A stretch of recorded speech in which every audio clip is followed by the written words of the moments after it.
Does he have it?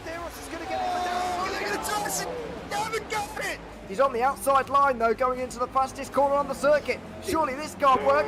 Dominic Ligner has got a sensational run outside line now, though, for the heavy braking zone. Around the outside goes the Audi R8. Look how much Miller's come back into play. Exactly. Miller's still such trouble. He's not on second and change. All of a sudden, Miller's back in play. Can Barry do it? Big Barry's going to do it. Big Barry!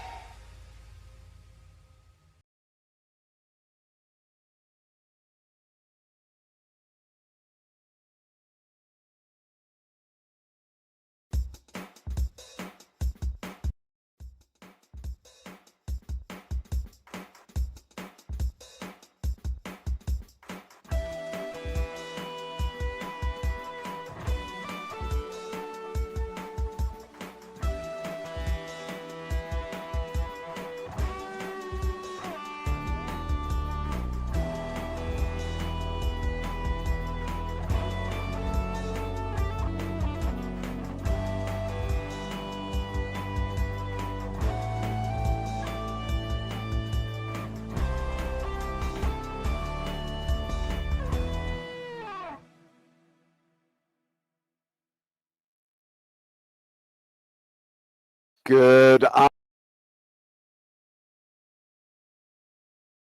Car Championship Round 8 live from the Hungaroring. I am James Parfait. I'm going to be here joined in the booth with Jake Sansom here this evening, and we've got Paul Glover on production in the back giving us these great camera angles here this afternoon, really, in with it all as well. And it's going to be an interesting one here from the Hungaroring. Let's have a look at the calendar as it is currently set.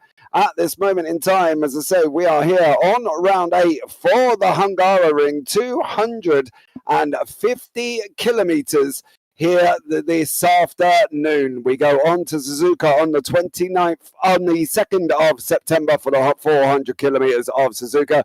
Donington on the 30th of September for 250 kilometers of that one. Austria on the 24th of October, 28th of October for the 250 kilometers of Austria. Miami on the 25th of November, and then we round out the season with Laguna Seca on the 2nd of December. We can look at the track here today. 14 corners, 4.38 kilometers, 2.72 miles, and built in 1986. Don't forget, we have got that orange zone where any incidents and accidents and overtakes and any form of collisions at all will be more severely punished, right the way from the start line all the way up out of the chicane of 6 and 7. The tyre choices here today will be ones on the for the LMGT ones for the tyres as we wait for them to come up on the screen. There we go. For the LMGT ones, it is the softs, the wets, and the hards. For the GT2s, they do have wets, intermediates, hards, and softs. So they do have a little bit more choice here as well. With the challenges these drivers are going to face today, we have got Tyre Deg is going to play a massive part of this race with the high temperatures there as well. It's fast and hard to pass. Now, the Hungaroring can be at times very difficult to overtake, can also not always bring the best of racing, but I'm sure these guys will be providing us with some excellent racing here today as well. Now, we can check out the scores on the doors as they currently are right at this moment in time. In the LMGT ones, it is Magnus Dahlgren in the Toyota GT1 out in front with 45 points and 3 wins on the board. And he finished in second place in Dijon with Daniel Kirby, who took the win. Daniel Kirby in second on 26 points. Wouter De Bruyne on third with 24.5. Ethan Funk in fourth with 22. And then we've got Timon Suvic with 13.5. Johnny Gutierrez on 10.5. John Yuon on 9.5. Francesco Concas on 9 in 8th place. Brian Hall in 9th on 6.5 points, tied with Felipe Enrique. Jason Whitehead in 11th on 5 points. Luciano Icazo on 12th on 4.5.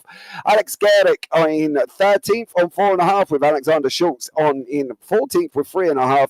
Gilles Lalonde in 15th with 3 points, and then Jonathan Coudray in 16th on 1.5. Then we've got Norm Graff, Victor Geneva, Adrian Rice, and Gilles Villeneuve, the last of the point scorers. Brandon Gann, Alec King, Risto Corpi, and Tom Lane, no points on the board. In the team standings, ME Racing are out in front on 51.5, with CMS Pro in second, Depth Racing and Shorts Rennsport behind that. On to the next LMGT1 AMS. It is Becky Ely out in front on 44.5 points with 4 wins to her name. Wayne Hutchinson in second, George Antolidis third, and Barry Dimarzo in fourth. Jerry Chen fifth, Stephen Miller in sixth, Eric Monet in seventh, Tom Mountjoy in eighth, Gwilym Benk in ninth, Oliver Day in 10th, Mike Olsen in 11th, and Tony Boynton and Graham Duncombe have not got points on the board. In the teams, Momo Scudiera Cavelli are out in front on 55,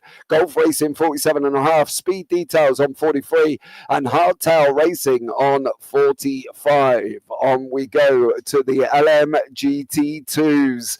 It is Ross Smith out in front with 40 points and 2 wins to his name. JT Tammy on 30 and also 2 wins. Matthew Overton in third on 29, and Ben Borman in fourth on 16. Dave Cause in fifth on 14, with Joe Miller in sixth on 7 points. Jeffrey Ellis on 5 points, and then we got Vasilis Katarinakis on 3, and Tim Vandenberg has not scored any points. In the teams, Rookie Monsters are out in front on 61, with Dark Thunder Racing on 43. In the LMGT2 AMS, this is how it looks currently at the moment. Peter Meyer out in front on 50 points with 5 wins. Filippo Marazzi in second on 38 with 1 win, and Maximilian Petrovsky in third on 10. Matthew Sibioni in fourth, Eugene Mazur in fifth, Josh McGlinsky in sixth, Paolo Tempera in seventh, Alan Hanglin is in eighth on 0 points, and obviously only one team in this one. Rook Motorsports is out in front currently at the moment. So that brings you up to date with all of the team stand-ins here as well. If you're watching on the JBB YouTube channel, welcome in, or on the CMS, thank you very much for joining us. Like, subscribe, turn on the bells, that would be absolutely amazing. But you've listened to me waffle on as we come into the last 5 minutes of practice. Let's bring Jake into the booth. Jake, welcome in, bud. How are you? I'm very well indeed. Waffle, you clearly knew what I had for breakfast. Very good start to proceedings. And my goodness me, of all the circuits that we could have had a tight, twisty and technical challenge in the Virtual World Sports Car Championship Historics, Hungaroring definitely provides a lot of drama. It's one of those circuits that's very difficult to get right, but very, very easy to misunderstand in terms of setup. With it being quite so tight and technical, you obviously get quite a lot of different badinage between the teams and drivers here, but it can get quite tricky. But as you're watching the panos going around the circuit, it can be a very interesting and intriguing one. It's certainly, I think it's going to provide us with some very exciting battles out there tonight. It's a slight depletion of the field in GT2, but certainly in GT1, you'll get plenty of the exciting battles that we are used to seeing across the categories. So it'll be a very interesting one indeed. And with this being a 250-kilometer race, it's going to have plenty of intriguing strategy battles laid into it as well. There is the other CMS Pro panels of John Uyan. It'll be interesting to see how they go over the course of this particular course. Looking at the circuits that we've had previous to this one is a little bit more uphill and down dale, and that's definitely going to make things a little bit more intriguing, James, particularly when it comes to setup and strategy. Yeah, I think that's going to play a massive part here as well, to be honest with you. You know, they've got to make sure they come in at the right time. They've got to make sure they get it right, because if they get it just slightly wrong, could cost them massively. And I think that's one of the things that these drivers are going to have to go out and try and get right. You know, the Hungaroring is not massively known for overtaking, and at times it can be a little bit tricky, and people can trip over each other as well. You know, you've got got the sharp braking zone of turn 1 here, Jack, and then we go up to 6 and 7. You know, it's all going to be tough for certain drivers, and they've really just got to try and make it on point. Don't rush the overtakes because you're going to have time. You know, make sure that anything you're going to do consistently and correctly. And I think that's one of the things they've got to try and look out for. And it is a renowned circuit for difficult overtakes. And I think today's not going to be any different. I think there's going to be a tough run as well. And the likes of Magnus Dahlgren, Dan Kirby, you know, they've all got to be fighting it out here. And it's just going to be very tough for them all. So there you go, we have just entered into qualifying, and we are going into a mixed qualifying. That's partly because of the depleted field of the GT2s, of course, here as well. You know, Jake, where are we looking here on track? Because we can sit here and summarise and say turn 1's going to be an overtaking point, turn 2, if you can get the inside, could be a run as well. You know, 6 and 7's a bit tight, but what do you think overall? Where are we looking for overtakes? Well, I think you're probably going to find a few drivers trying to get a decent run out of 3 and then set it up for turn 5. It's a lot wider than a lot of drivers first realise, and certainly in esports I've seen quite a few drivers in different championships have a look at turn 5. You're probably not really going to get the best of it until the end of the lap though, and certainly heading into turn 1, that's probably where you're going to be best. This next corner, the right-hander, I've seen quite a few drivers try and make a bid in esports races here on this inside line, and that's, you've got to be brave to do it. You've also got to rely on the car to have good power down and good traction to make it all work out.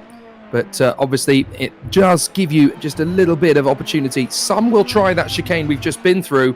Another opportunistic opportunity here to try and get the overtake is not through the right here necessarily, or through the next left, but if you hang it in behind the driver that you're pursuing through this right-hander and manage to set things up nicely, there could be an opportunity for a race overtake coming down into this tight right-hander towards the 3rd sector. This is where you get to see quite a few drivers being just that little bit more adventurous, as we see Ethan Funk in the Depth Racing R390.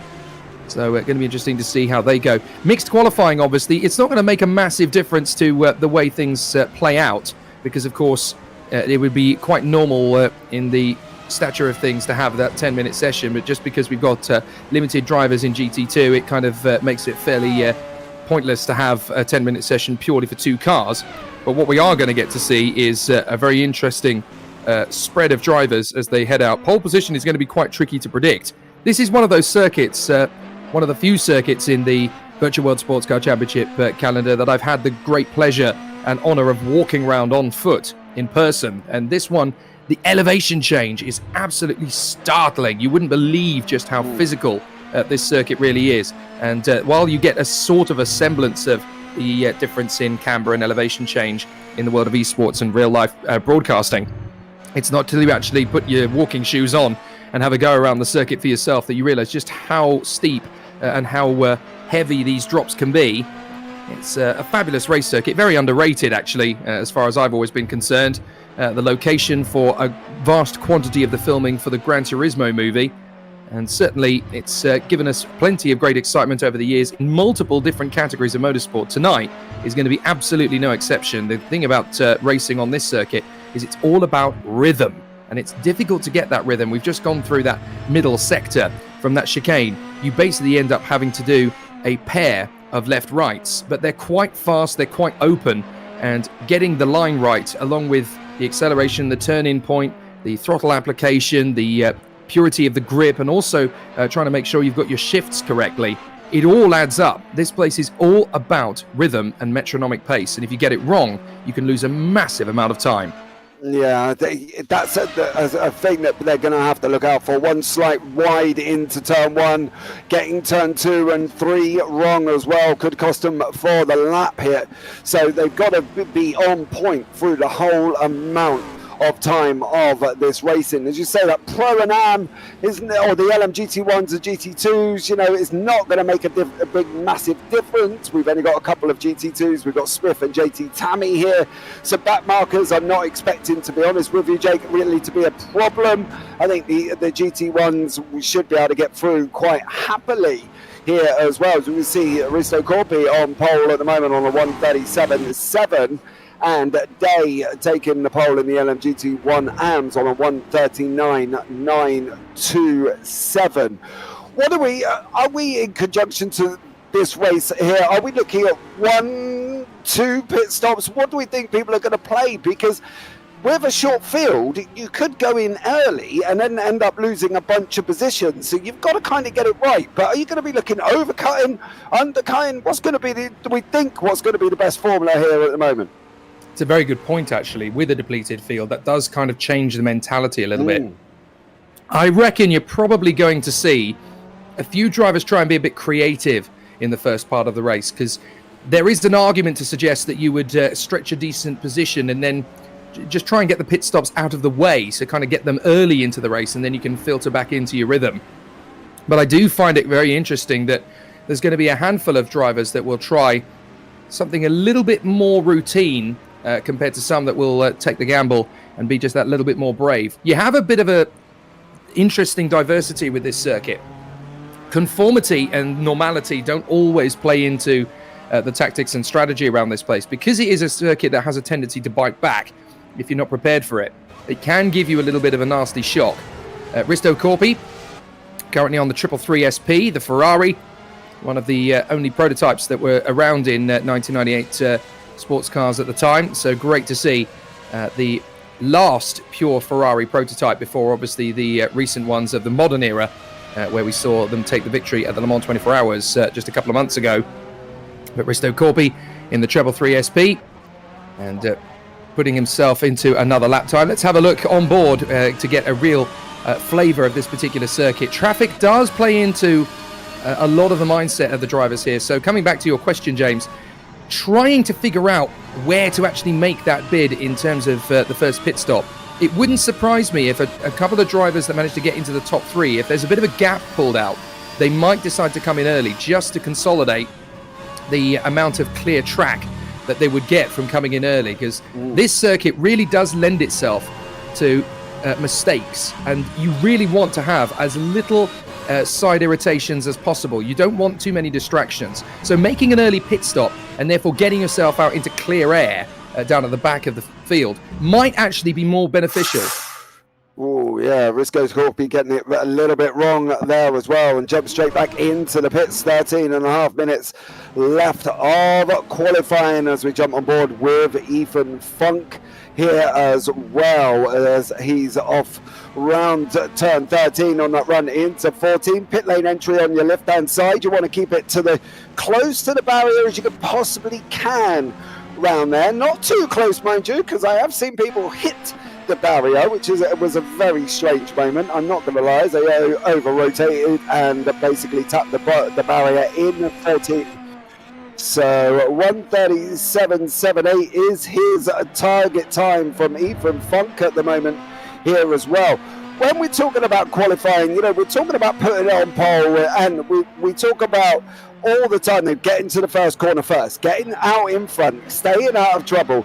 You know, are we looking at a track in the Hungaroring where qualifying could be more important than it would be at normal other circuits? Because sometimes normal other circuits, Jake, you've got loads of time to overtake, you've got a nice wide circuit. Difficult circuit, Hungaroring. So are we saying pole for the likes of Corpi or Kirby is more important to them this time around, do we think? I would say yes and no. And again, that comes down to the fact that we've got a depleted field, because yes, it's obviously very important to get as high a grid position as you possibly can at the Hungaroring, because overtaking is so difficult. But at the same time, with there being fewer cars on the grid to get held up by, you can be a little bit more fluid with the tactics, you can be a little bit more fluid with the strategy. So it might not actually be as big an impediment as it would be in a full field. So actually, a few of the absences might actually come back to help the likes of Dahlgren, Ujan, Walter de Bruin, who are a little bit further down the order than they would like to be at the present moment. They've still got time to turn that around, of course, but it could actually help them out on a day when you won't have as much traffic to deal with. And that's the difficulty around the Hungaroring. If you've got more traffic, then yes, your starting grid position is pretty crucial. On a day when you've got less cars to zip around, it isn't as big a problem as it usually is. So it could be a bit of a difficulty but it could also be a bit of an open game for some of those drivers to miss out on the top 5. It isn't over yet. And of course, let's not forget that with the VWSC being as competitive and as tough as it is, you see a lot of drivers get it right in qualifying and then get it wrong in the race itself. There are some who are very good over one lap, just dialing in the pace. But a lot of drivers, like myself, they don't really come up with their best goods until the race itself starts. Putting it all together for one lap is a lot harder than reading the drivers around you and then reacting to how they drive. Some drivers just don't quite fit the same motif. Now here is Risto Korpi, who has just gone past the ball in the first sector. So this is going to be a potential improvement on a 1:37.7, and he does need it because Kirby is only a quarter of a second back. Reasonable in the second split, not quite enough to really write home about unless he's able to string something very smooth indeed together in the third sector.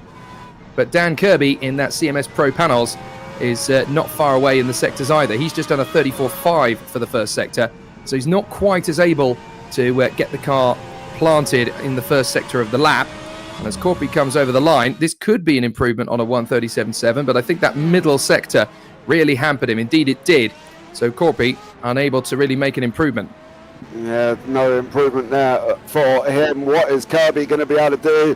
He's yellow in sector 1. He is purple in the second sector as he's coming around now through turn 14, locking up that inside line in that Panos here, GTR1. Is he going to be able to make it over the line beforehand? Is he going to be able to get that pole position away from Risto Korpi?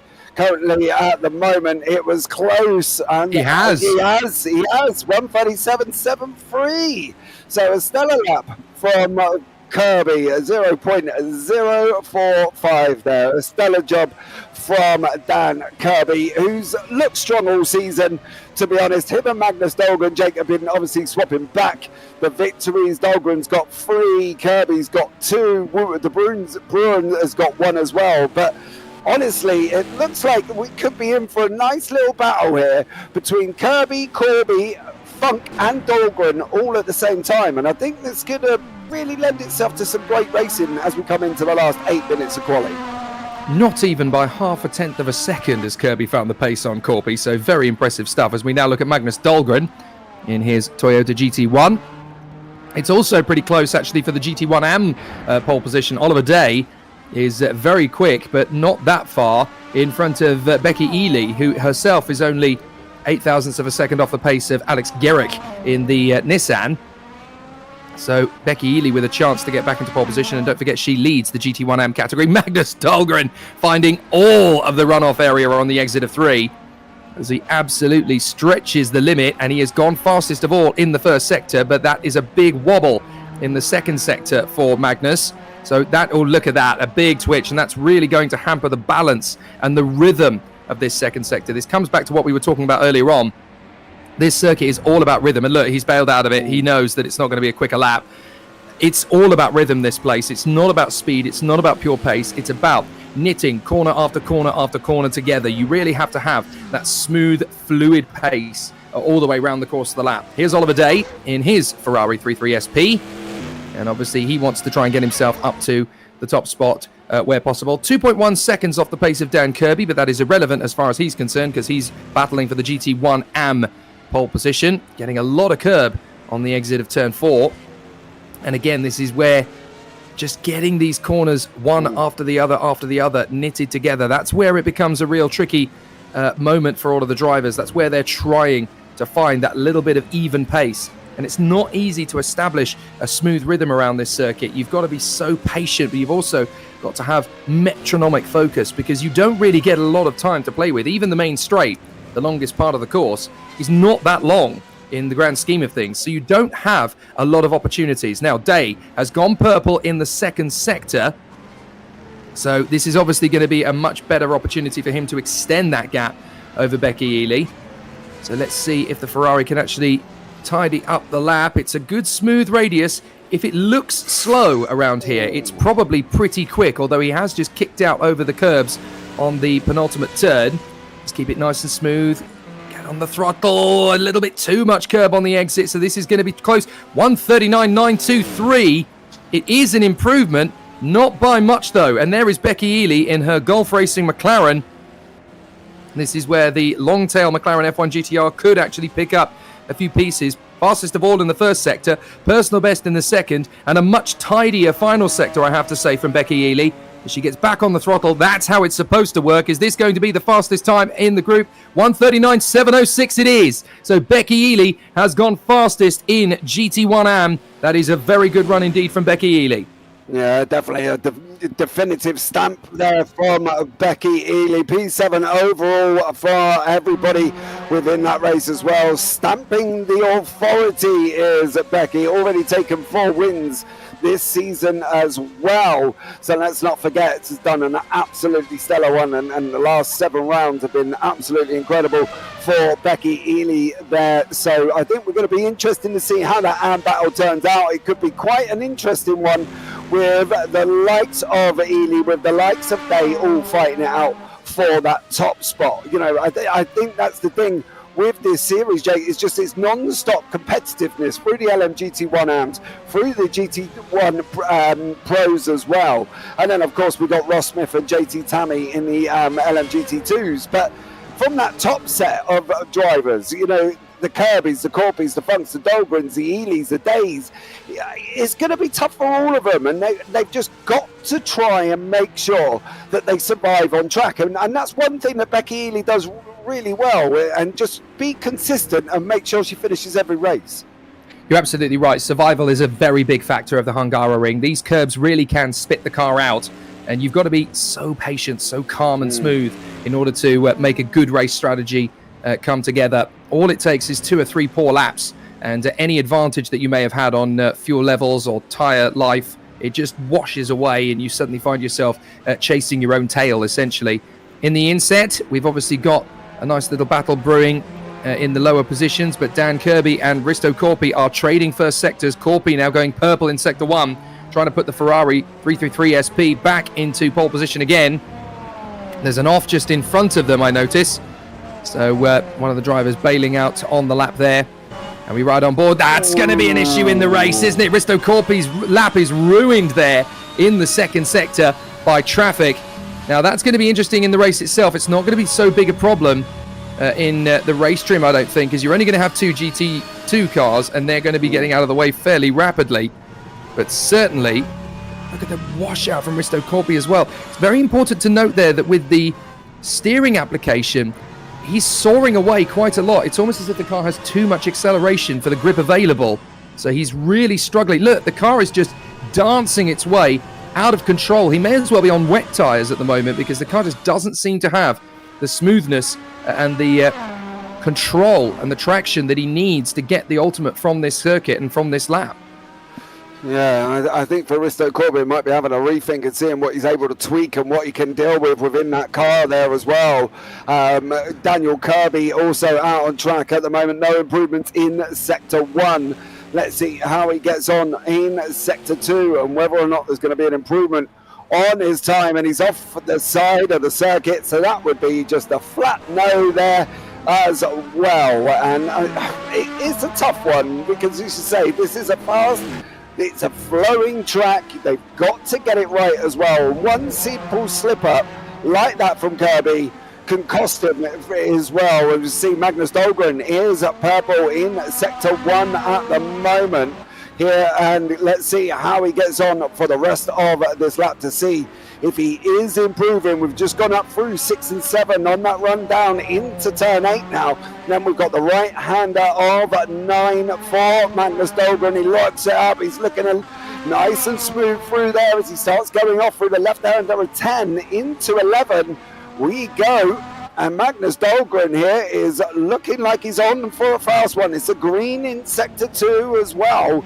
So what about the final sector? Can he get it right? Now, a bit of a wobble coming out of turn 12. Keeping the inside line of 13, just letting it drift out a little bit. Start using all of the track available to you, and now you've got to lock it up in tight as well. Keep it right in, and on to the acceleration we go. It goes across the line. What is Dahlgren going to be able to do here? Is it going to be an improvement? 1:38.292. It is an improvement for him. Not quicker as Dan Kirby or Risto Corpi there, Jake, but a great effort from Dahlgren nonetheless. And much smoother as well. You could see a big change in his driving stance there. There was no more squirrely. The back end wasn't kicking out. The car wasn't washing away in certain apexes. He was a lot smoother, a lot more consistent on the throttle. Oh, we've had a spinner at turn 1 there. One of the Panoses from CMS Pro went around. I wonder if that was Dan Kirby on a flying lap, just getting it away. So certainly one of the Panoses had a problem there. I noted that it isn't actually Dan Kirby, because Kirby has managed to come out of the final sector to start a flying lap. Ooh. In fact, there is Dan Kirby, who's going to cross the line to start his flying lap in the inset on the right-hand side of your screen with just a couple of seconds to spare. It's now or never, and Risto Corpi knows it as he's gone purple in Sector 1. Caution in the chicane. Do not push the throttle too hard. That's when the back end wants to step out. Got to be smooth, got to be fluid. Ferrari looks pretty controlled through the second sector. It's got to be balanced. The back end can come around a little bit, but you've got to make sure there's plenty of turning. This is much better from Risto Corpi. He seems to be waiting until the last moment. Personal best in second sector. It's not session best, but he can build on this through the third sector. Just be careful that you're not soaring away the wheel too much. You don't want those tires to start screaming on you. Careful, careful, careful. Pace is very important on that throttle. It's got to be gradual. You can't just stab it and hope that the traction is going to be enough. This is much smoother from Corpi, but he's got to be a little bit more aggressive on the throttle. That's it. Coming off the turn. It's nice and clean as a whistle. Is this going to be enough to get him through to the top end? No, he does not improve in the end. It was the third sector that really cost him dear. So Dan Kirby doesn't even need to have this perfect lap, but he has gone quickest of all in the first sector anyway, just to stamp his authority on it. He may well have heard that Risto Corpi has bailed on the lap or has not gone quicker. He's only 0.004 of a second off a good lap time in the second sector. And it's not his personal best for that second sector either. So for Dan Kirby, he doesn't even need to finish this lap off, because neither Dahlgren nor Cruz Gomez are going to be particularly strong. In fact, he has bailed out of it now. He doesn't need to finish the lap. So it is Dan Kirby that gets the pole position from Risto Corpi in front of Magnus Dahlgren. And then Ethan Funk in front of John Uyan. Pedro Cruz Gomez has done a very good job there to be in that top 6 as well. Becky Ely is 8th overall and manages to come through for pole position in the category in front of Alex Gorechki and Oliver Day. So let's go through, having had a fabulous run in the Virtual World Sports Car Championship here at the Hungaroring, the VWSC Historics, based on the 1998 Sports Car GT1 season. And it is Dan Kirby in the CMS Pro Panos that gets the pole position. If you've only just joined us, good timing, because myself, Jake Sanson, and my colleague James Parfitt are getting ourselves ready for the 250 kilometers of the Hungaroring here in Budapest in Hungary. Dan Kirby and Risto Corpi, they'll be on the front row with Panos ahead of Ferrari, then Toyota in front of Porsche. And that's 4 different manufacturers in the top 4. Make it 5, and you've got Ethan Funk in the Depth Racing Nissan there. Then John Uyan in the CMS Pro Panos in front of Wouter de Bruin in the Rookie Monsters Mercedes-Benz. Becky Ely is the fastest of the AM drivers in the Gulf Racing McLaren. Alex Gorechki in the Nissan R390 in front of Oliver Day, the second of the AM drivers in his Ferrari 333 SP to round out the top 10. And then, of course, we have the drivers that will be chasing them down into the second foray of drivers. Only 2 GT2 drivers to worry about in the course of the race, which means that traffic isn't going to be a massive hindrance. Timon Suvic, though, in the Toyota GT1, ahead of Jason Whitehead in the Nissan R390. George Angelidis in the Scuderia Cavalli Ferrari, and then Brian Hall in the Hall Brothers Mercedes-Benz.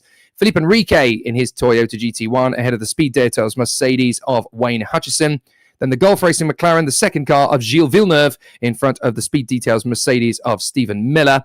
And then we have Gilles Lalonde in the Panos. In front of the leading GT2, that is the Rookie Monsters Marcos of Ross Smith with that fabulous Chevrolet engine. And Ross Smith is obviously the one of only 2 GT2 competitors in the field this time, a depleted field for various different degrees of reason. But Ross Smith will be there battling away for the GT2 honours, starting as he is from 20th on the grid with JT Tammy in the Support Ukraine Saline Mustang from 21st on the grid. And they are about 10 seconds a lap away from the pace of the leading cars, which means it's probably going to be, with only 2 GT2 cars to worry about, I estimate it's going to be about lap 13 until those cars are actually being caught by the race leaders. So there's going to be quite a lot of wheel-to-wheel stuff in the early stages, even compared to what we usually see, James, because there's not as many GT2 cars to hold each other up and fall back into the clutches of the leaders. With only 2, that means that the leaders are actually going to have to work very hard to catch up to the GT2s on this occasion.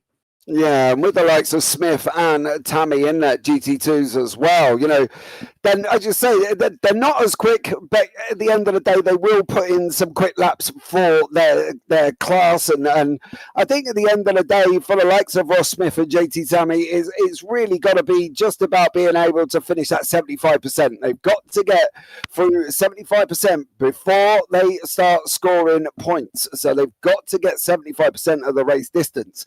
For the LMGT1s, as you say, it's going to be 13 laps. Now, by that point, we would expect the likes of Kirby, Corpy, and Dahlgren to be running away a little bit over Funk, Uyan, and Wouter de Bruin. Becky Ely will be also in and thereabouts. She is quick, but probably not as quick as Kirby. So I don't think traffic with the GT2s the LMGT2, should be too much of an issue. I think if JT Tammy and Smith are spread out anyway, they're not going to be fighting in general. And I think that's one of the things here as well, is what's JT Tammy and Ross Smith going to do? Are they going to be fighting? Probably, but they're probably realizing that, it's more important for both of us to finish than none of us to finish. So they probably will be fighting, but not as hard as they normally are. Well, there you go. We've got Ross into the booth. Ross, let's just pick up first up. What is the strategy for the race? Are you going to be fighting with JT Tammy as hard as what we're presuming you might be? Well, I guess it depends on your definition on how hard that is. Obviously, like you said, you had a really good point. I mean, you want to make it to the end before you start having aspirations for banging out a win. But we're going to take it easy. Tuesday showed us that being cautious and taking care of the car, taking care of the tires, especially with this heat, is going to be number one. And you just have to stay focused as hard as you can there. This track is really bumpy. I'm not sure how much you can see some of the undulations and stuff that are happening on the road surface, but it's it really takes a lot of concentration, more than I certainly thought coming into it. So it's a tough one, and we're gonna have cars swimming around us, and it's going to make things interesting for our own battle here. He doesn't have as much experience on this coming from just jumping in as he does, but he's also very good. So I think it'll make things interesting in that class, and certainly on the top class, there's a lot that's going on between those cars, as you guys are seeing. But it's going to be tire management. That's going to be number one today. Just how much they can hold on to those tires for a stint. I don't think anyone's going to be able to double stint unless you're talking a splash and dash at the end. It's just impossible with how hot it is. So are we looking at least a minimum of 2 pit stops then? Yeah, across the board for sure. I'm not sure how much on top of that's going to be necessary. I know that they're catching GT2 traffic in about 8 laps or so, and I mean, obviously they have the 64 to do themselves and whatever lap traffic comes about. But yeah, it's going to come down to just what people can do. We actually saw somebody on Tuesday night for MNRL. They actually triple stinted their tires somehow. I don't know how they pulled that off, but it managed to keep them out there, and they made it work for their particular class and category. But I don't know that that's going to be the norm. Okay, well, there we go. Let's pick up on certain things that's working in the background at the moment, Ross. What is the situation in conjunction with the VWSC and the mods that's taking place at the moment? Just how far along are you from when we spoke to you last time about it all as well? What's the development? What's in development? Are we going to see improvements? I know you're probably not going to tell me what historic series you're going to do next season, but No. What can you tell us? Well, yeah, I'm gonna have to disappoint you and Jake here a little bit with that. Yeah, we've been working really hard behind the scenes.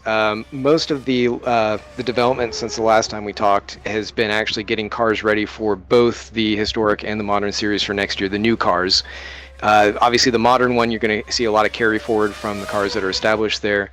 A lot of them will be getting a facelift, so some of them didn't have like the Evo kits applied, and we're going to be working on that in a lot of cases. And of course, they're going to have 3 new GTs and 3 new hypercars that are going to enter the field. I'm sure you can probably guess which ones. Yeah. But yeah, so that'll be good. Yeah. But there's just a ton of development there, and I mean I can tell you that personally from the graphics side, I'm just spending a lot of time developing, getting the cars to look the way they need to, both inside and out, getting the cameras and everything ready, so that way you guys have a really nice suite of views to work from as you're doing commentary and broadcasting, and it's going to be great. Yeah, we're really excited for all of it coming forward. Yeah, but with the historic stuff, let's cut to the chase here. Let's cut to the chase here. Am I going to need to dress up like Christian Bale, or am I going to need to dress up like Steve McQueen? Come on, level with me here. It's how far back are we going, roughly-ish? You could probably dress as either, and you wouldn't be too out of character. Very nice. That'll do. So yeah, that's what I'll say about that. Right now we have 9 cars slated. I kind of go into more details if we had some of them nailed down, but we're still in the process of securing different models and making decisions on how we're going to divvy up the multi-class on the historic side.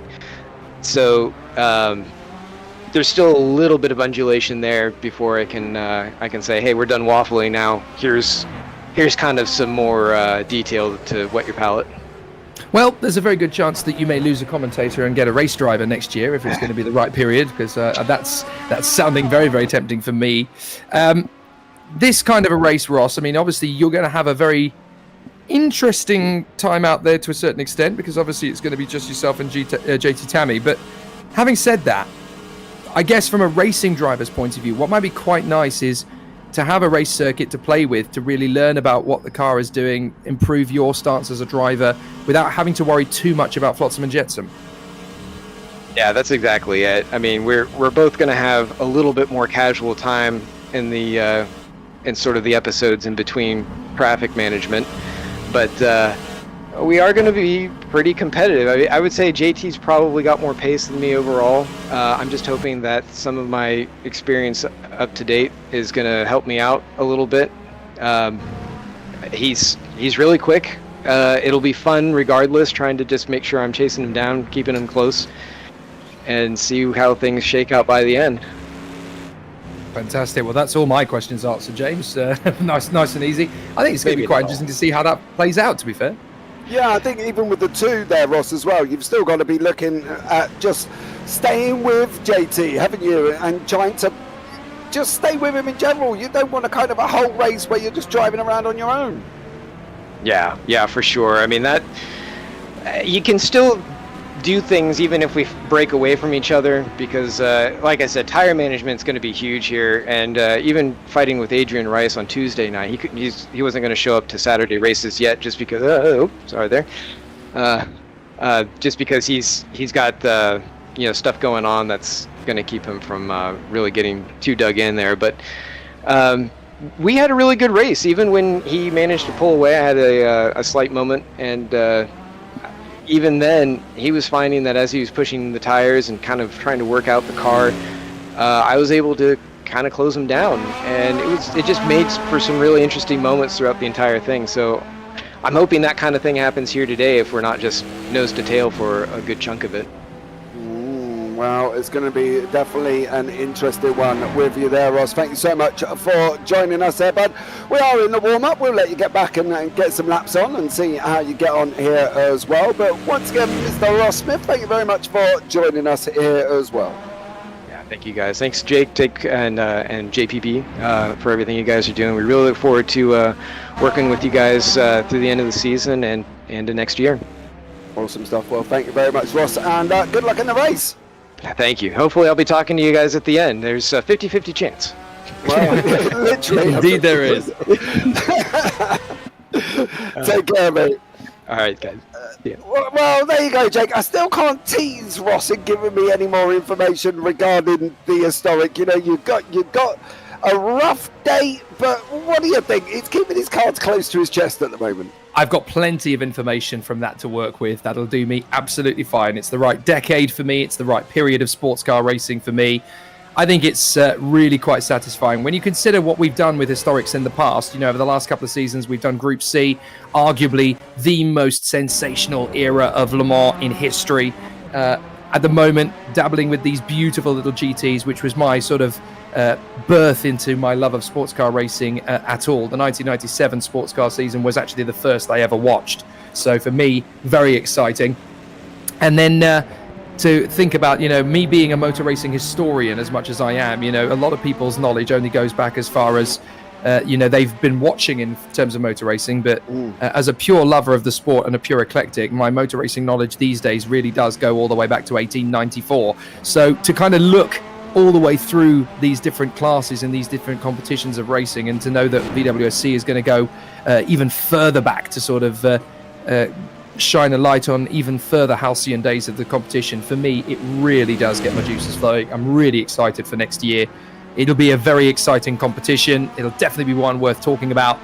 And the driving standards for those cars, if we think it's the right period we think it is, are going to need to be up-tempo. They're going to need to be, you know, very respectful, very, very sporting, which is exactly what we get to see in VWSC week in, week out. So you couldn't really have asked for a better period of sports car racing to use for the historics in 2024 with the there isn't a more perfect community of esports racers to give those cars to. It really is going to be a sensational battle. The problems and the incidents that we do have are never usually down to intent at all. It's down to, you know, difficulties and accidents. It's just one of those things. You certainly never get, you know, stupid driving in VWSC, which is one of the reasons I subscribe to it and I'm here, because the standards are always really good. The community is really, really chatty and amiable and friendly, and the banter is genuine. You know, the camaraderie is real.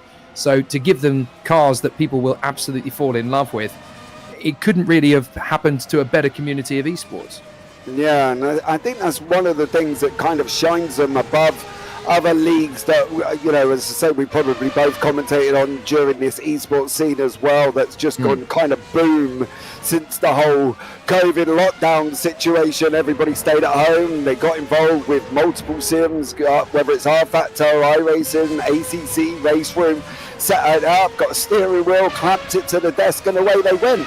And it's from there that births of series grow and are getting stronger and stronger and stronger. And there's so many different communities you can join, but for an R-Factor 2 series, if you want to race the modern sports cars, if you want to do the historic series, there's no better than the VWSC. I think the work that goes on in the background with Storm Gang Simulation is just absolutely incredible. And the amount of effort they put in, I think for us to commentate on is a pleasure for us, because we get to see these amazing cars, we get to see all the efforts, we speak to Ross and George and the amount of work that they're doing, and I think that these guys should be definitely proud of what they've done over this period of time, because the VWSC, there's no better in R-Factor 2.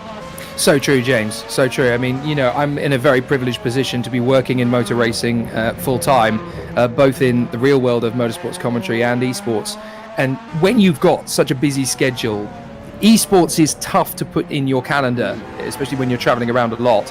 And I think it tells quite a lot that there's only two forms of esports that I now dedicate my time to on a regular basis.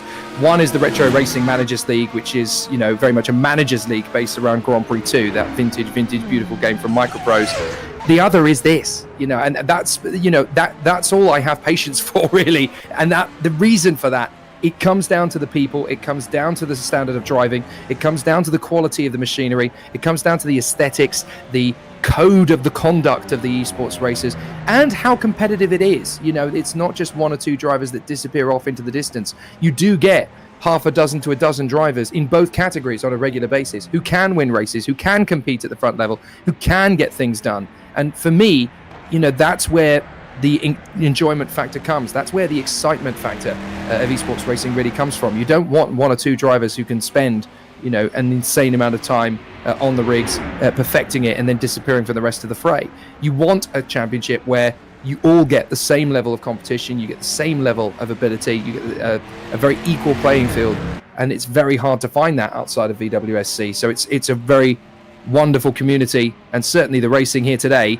On a track like the Hungaroring, even with a depleted field, you're going to see some really exciting battles, particularly I think in the GT1 AM category. There's still, for me, 4 drivers that can win this race. In the main category, I reckon you've got half a dozen who could do it, all the way down to Wood to the Bruin from the pole man Dan Kirby. All you've got to do, essentially, to be in with a fight for the victory, is keep a steady metronomic pace in the early phase, try not to get too het up in the traffic when it does approach, and be smooth. In this particular circuit, in this particular race, smooth is the only way to win.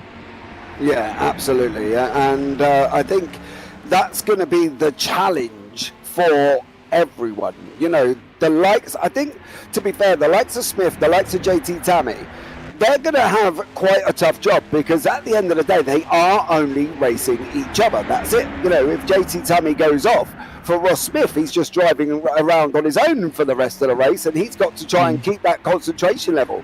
For the likes of Kirby, for the likes of Corpy, Uyong, Dahlgren at the front of the LMGT1s, they've got to do a little bit more, because at the end of the day, they've got a bigger field to deal with. They've got multiple fast drivers. They've got multiple things to take into consideration running up in that faster series.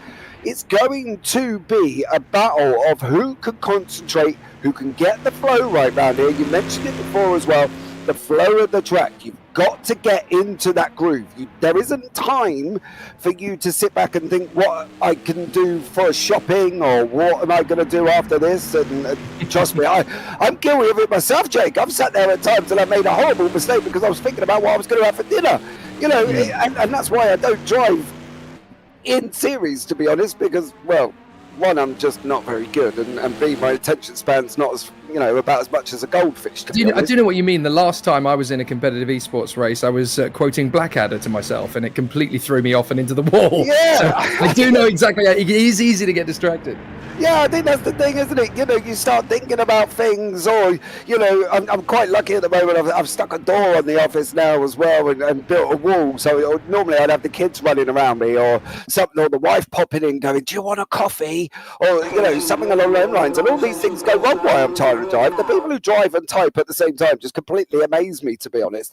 But this is the battles that these guys are going to deal with. Kirby, Funk, Corpy, Uyon, Dahlgren, and everybody else who's going to be running at the front of the field, they've got to be on it for the entire race. And if they're not, it could go horribly wrong. And I think these guys have just got to be a little bit sensible there as well. We have just finished the warm-up. We will be looking once more to get this race underway here, Jake. Who do you think then, Jake, at the LMGT1s? Who's going to win? It's very tricky. I've got a feeling that the prototypes, the sort of the Ferrari 33SP, the Toyotas, are actually really going to struggle to keep their tyre temperature to a reasonable expectation. I actually think you're going to find it easier if you're in a Panos, if you're in a Porsche, if you're in a Mercedes, maybe if you're in an R390. I think that's kind of going to be the best of both worlds with that particular car. I've just got a feeling that the slightly shorter wheelbase of cars are going to find it a little bit easier to keep tyre temperature over the course of a stint. Maybe we'll get to see some good one-lap pace on the opening laps of the stint from your Toyota, from your Ferrari. However, whether you can sustain that over the course of an entire stint, that's going to be the really interesting challenge. I've just got a feeling that on a circuit like the Hungaroring, where it's not about top-end speed, it's about mechanical grip, you've got a slightly better chance of keeping the tyres more focused, more sustainable over the entire stint if you're in a slightly shorter wheelbase car, if you're in a slightly narrower construction of car. So I think it will be trickier for the Toyotas, the Nissans, and the Ferraris to sort of maintain that. However, we've been wrong before. It'll be very fascinating to see how it all goes. I think the composure of Becky Ely in that McLaren F1 is definitely going to see her in good stead in the GT1 AM category. However, Oliver Day is not going to give her the chance to have any respite. So she's going to need to maintain that focus throughout the entirety of this 64 laps of the Hungaroring circuit. So it will be quite tricky. It will be very, very tricky to balance. But I do think you're going to see quite a sporadic nature of stint, because obviously you're going to have the first couple of laps when you bed the tyres in. You're going to need to do that in a very smooth fashion. And when the tyres are cold, smooth is hard to maintain. It's hard to sort of keep on top of. So those first couple of in laps and those first couple of out laps in the first stint and a half or so, that could be where the race is won and lost. When you've got fewer drivers in the field to trip over, it's all going to come down to how you react, how you respond, how you deal with the pressure around you. Okay. So here we go. Now as well, you can see the cars getting on to the grid, ready to go. We'll get back to Jake in a minute, because if you didn't see, he tactfully avoided giving me a name of who he thought was going to win there as well. But we'll get back to Jake in that one and put him more on the spot to stop him getting splinters in his bum when he's sitting on the fence at the moment here as well. He gave us a great explanation, but no real definitive driver. So we'll get back to that one, Jake. We'll get an answer out of you who you think's going to win. Ask me halfway round lap 64. No. Okay, guys, we will be back very, very shortly for the start of the race.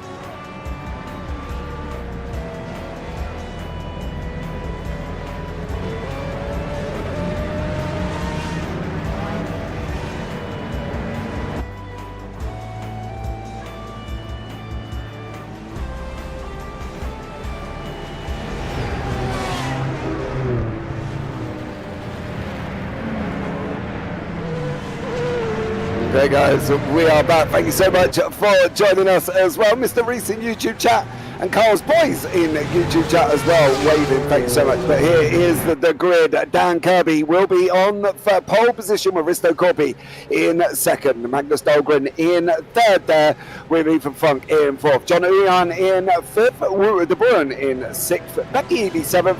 And Alex Garrick is down in eighth place.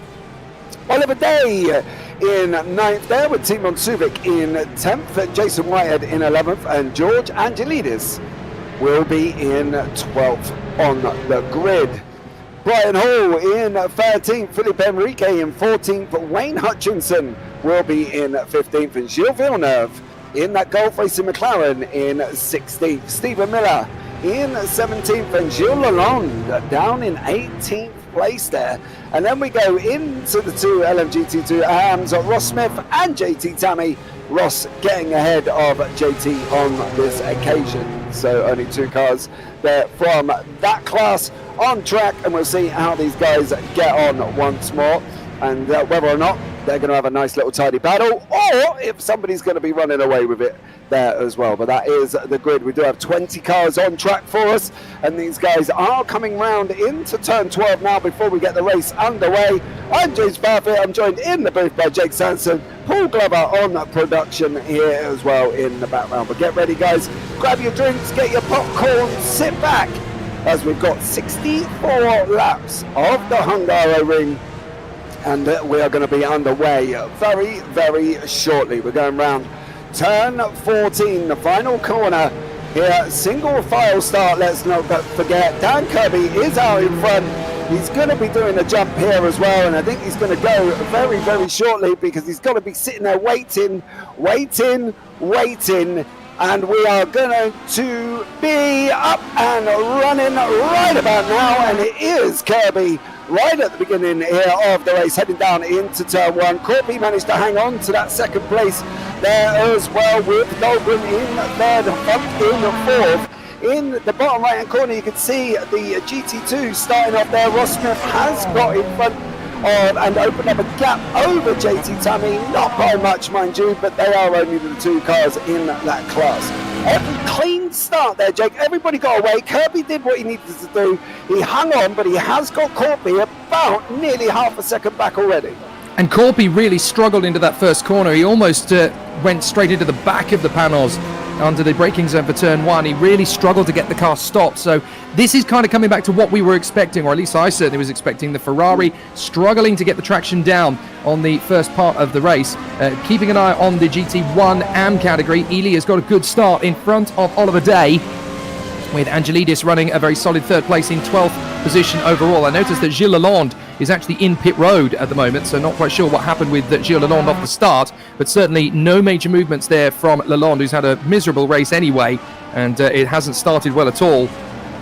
So out in front, Kirby in front of Corpy, and then Dahlgren, Funk, De Bruyne, Uyan, Becky Ely in front of Adam Goreczka. And then we have Suvic there in 9th position, having made a good start actually, Timon Suvic, so worth keeping an eye on that Toyota. But as they come out of the final turn at the end of the first lap, Kirby looking good from Corpy and Dahlgren.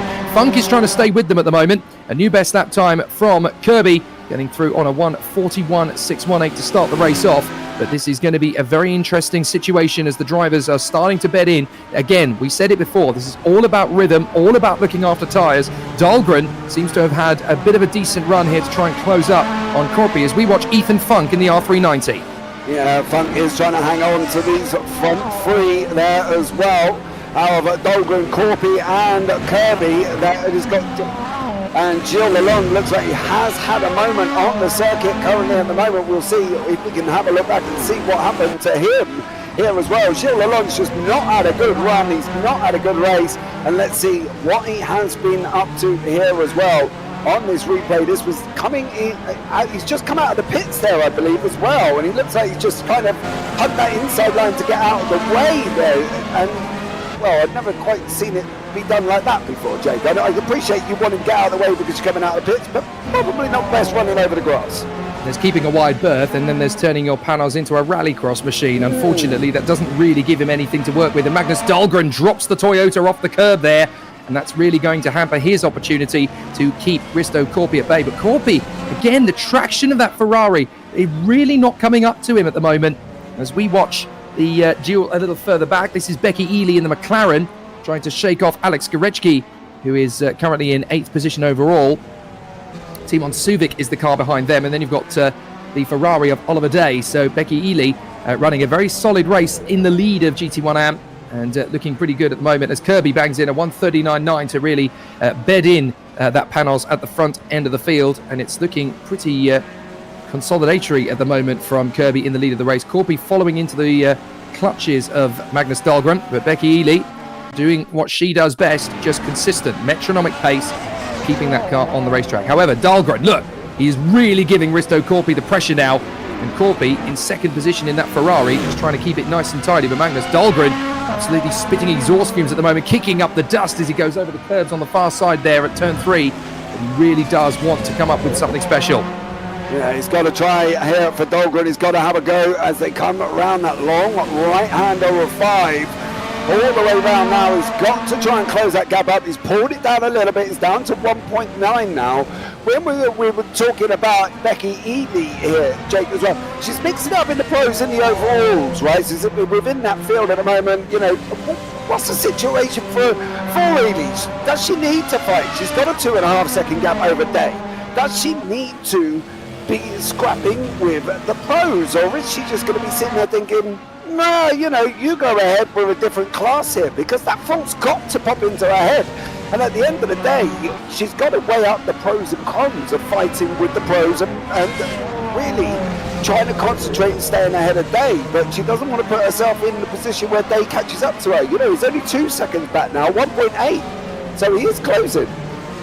Well, Becky Ely doesn't really have a lot to lose here, does she? She's already in a very strong and consolidatory position in the GT1 AM category, so she can just continue her pace and rhythm. She doesn't even have to challenge the 6 cars in front of her on the road. Just stay with them and just use them as a guiding point.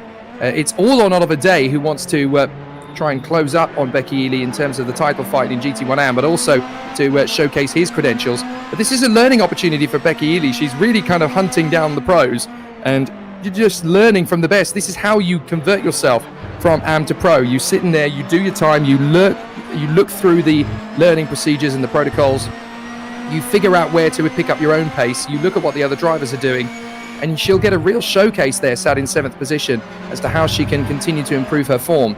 This is a great learning opportunity more than anything else for Becky Ely. For Ethan Funk, this is going to get frustrating after a while. We're watching him in 4th position. He's got Corpy and Dahlgren, who are slowly backing themselves up into the Nissan R390. And again, I kind of felt that at the start of the race, the R390 was going to have a bit of a difficulty on both counts, because it's a slightly longer wheelbase of car.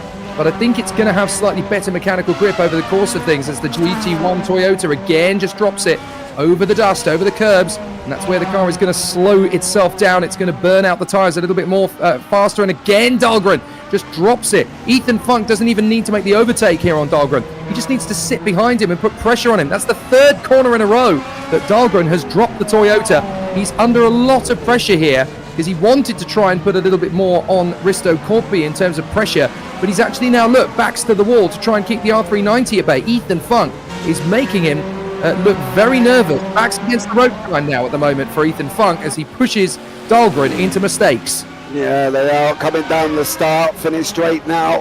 Dahlgren is a little bit raggedy, is a little bit all over the place at the moment. We are going to be having a look back here at a replay of JT Tammy coming around that left-hander of 4 and drops it, he goes, and off the side of the circuit. That is one thing we didn't want, as there is only 2 cars down in that class. We wanted them to be fighting together in the GT2s, and unfortunately for JT there, it's now a bit of a challenge to try and catch back up. But we have got Dahlgren, and we've still got Funk closing him down as well. Dahlgren again runs a little bit wide out of 4.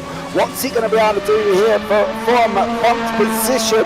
Is he going to be able to? He's got to be able to put him under pressure. Dahlgren's making mistakes, and he's got to, from Funk's side, just stay with him, Jake. He's just got to keep piling on the pressure, keep taking the corners, keep making Funk run wide, Dahlgren run wide, because sooner or later, Dahlgren's going to run exceptionally wide, and Funk's going to be able to take the position. As you said, currently, he doesn't need to make the overtake. Yeah, he doesn't. It's a very tight and twisty circuit, this. They call this Monaco without the walls. So all he has to do is essentially just keep himself underneath that rear wing of Magnus Dahlgren. Ethan Funk has all the cards up his sleeve here. He just needs to sit in behind him and let Dahlgren do all the hard work. And obviously with that car having already dropped it a few times in the previous lap and a half, he's not going to find it terribly easy to gain on the R390. We've got another replay here. We saw JT Tammy going off at turn 4 earlier. This is one of the Ferraris overshooting and getting it very squirrely, just tripping across the curbs. So easily done once you start to lock the brakes and the car drifts aside. So very easily done. Just coming back to JT Tammy's incident, as it was Pedro Cruz Gomez in the Scuderia Cavalli Ferrari that overshot the chicane. Just coming back to JT Tammy losing the car there at turn 4. That's such an easy mistake to make as well, because you're turning into turn 4, you realise you've got the trajectory just a little bit too early, and you try and correct it, but the car is already committed to turning in at that point. So the shifting gravitational pull as Cruz Gomez spits the car out, manages to get it going again, but fortunately without losing a position, although that could happen over the next couple of corners. But JT Tammy losing that car the way he did, once the car's already committed to turning in and you try and correct it, that shift in the centre of gravity just kicks the car out to the right. So easily done. He's now got 7 seconds to make up on Ross Smith. There's Brian Hall there in the Hall Brothers Mercedes, just trying to stay with the cars in front at the moment, obviously trying his best to keep it afloat. You can see here in the midfield the drivers just trying their best to get into a bit of a rhythm, but these Ferraris and Toyotas are really finding it tough to do that. Here's John Uyan, who's actually got pressure from Becky Ely. This is great to see the McLaren actually throwing above the GT1 AM weight and really starting to put pressure on not just any ordinary racing driver, but this is Becky Ely keeping pace with the likes of Wouter de Bruin and John Uyan. She's not keeping up with also Rand, she's keeping up with some of the best in the category. Yeah, doing an absolutely stellar job. Here's Becky Ely here, mixing it in with Uyan, with De Bruin there, and there is a bit of a train developing. You can see there as well, 2, 4, 6 cars all involved once more as we go back to a replay here, and we'll have a look and see what happened. Oh! Villeneuve and Miller having a coming together there. That's going round turn 5. Probably not the best way of taking that corner, missing your braking points, and Villeneuve goes off again. Is he going to hit the wall? He's not. He saved it on the grass, and Gilles Villeneuve is back up and running in that Golf Racer McLaren F1 there as well. And we've now got Gomez, who looks like he has DNF. Jake, let's see what has happened to him here once more. Oh, coming around the turn, I believe that's turn 13. There as well, and into the wall. Yeah, into the wall and the barriers. So unfortunately, Gomez the first casualty of the race at the moment. It was so easily done as well, and you know, once you start making those mistakes, once you start locking the back wheels the way that Pedro Cruz Gomez did into the first corner, it just breeds those issues. Is that Becky Ely about to lose out there to Timon Suvic? Suvic gets through, and there as well goes the Nissan R390. So that's pure opportunism from the two drivers mixing it there. Suvic bashing wheel to wheel and actually locking wheels as they come through. Becky Ely's just got to be careful here. Just got to sit behind them and let it happen. Don't get too close up as they won't spin off. Beautiful avoidance from Becky Ely. Just absolutely in the right place at the right time. Backed herself off a couple of car lengths, let the two drivers hit each other, and just coasted the car round on the outside. Let's look again. Suvic getting the determined lock there on the inside line. But look, you've got Nissan versus Toyota. Watch Becky Ely in the McLaren. She's not going to give way to the Nissan that's behind her. But watch, Becky Ely's in a rock and a hard place here. We're going to see them as they both drift off. Look, Suvic's drifted into the Nissan. The Nissan's come back on the course alongside Suvic. Clouted him. That was almost Steve Soper and John Cleland in British touring cars, the way they kind of took each other out there. But fabulous reactions from Becky Ely. She kind of knew it was coming, and as a result, she kept herself and the McLaren wide enough that she could deal with it if it was going to cause a problem on the inside. But she didn't panic. She didn't roll on the brakes. She didn't edge the car on throttle. She just let the car coast and has actually given herself a real break as a result of that. Big mistake, though, from Suvic and Goretzka. They really hampered themselves there, just getting a little bit too hungry, a little bit too early into the race. That was beautiful reactions from Becky Ely. Was there space, though? That's the thing, isn't it? Was he given space to be able to come back on track there from Suvic in that Toyota, Joe? Because we talk about it as well. We can clearly see that Goretzka's gone off the side of the circuit. Did he give him the room to come back on? No. Or did Suvic say, well, you're out there now, son, kind of stay there? Because that probably could have caused a contact in general if Goretzka didn't have room to come back onto the track. It's a really good point, and that all started because Timon Suvic essentially lost the car in the left-hand apex. He drifted mid-apex into the path of Goretzka. So it wasn't intentional to force him wide at all. But once Goretzka went off the road, Suvic essentially, I think you may have a point. He may have just said, well, you went off the road, so I may as well just hold my line. And Goretzka, obviously feeling hard done by, he may have felt that, you know, essentially he's been drifted into. You could see it wasn't intentional, though, initially from Suvic. You could see that the car was getting loose mid-apex. So he wasn't intentionally trying to squeeze him. It was because the back end of the car wouldn't rotate. It wouldn't turn in. So he ended up basically cannoning into the side of Goretzka's car. We're going to have another replay. Is it of a different incident? It is, and it's Becky Ely avoiding a wayward Mercedes. So that was a bit of a sluggish moment there. That's the... now, which Mercedes is that one? That's going to be... It is Wouter, isn't it? It's Wouter de Bruin, who has spun just in front of Becky Ely. So, again, you know, that's a big name making a mistake. And the calm, composed nature of some of these drivers out there really belying the experience that some of them have. So really good to see. Now we go back to Ethan Funk. I've been waiting for this particular battle to build and build throughout. We're already on lap 10, and Dahlgren is, I'm sure, going to be spending about as much time on his rearview mirror as he is on the road in front, because Ethan Funk is just waiting for him to make a mistake of it. Yeah, he's got to try. We've seen Dahlgren do it. We've seen him make a couple of mistakes going down into... He had a collection of free corners at the same time.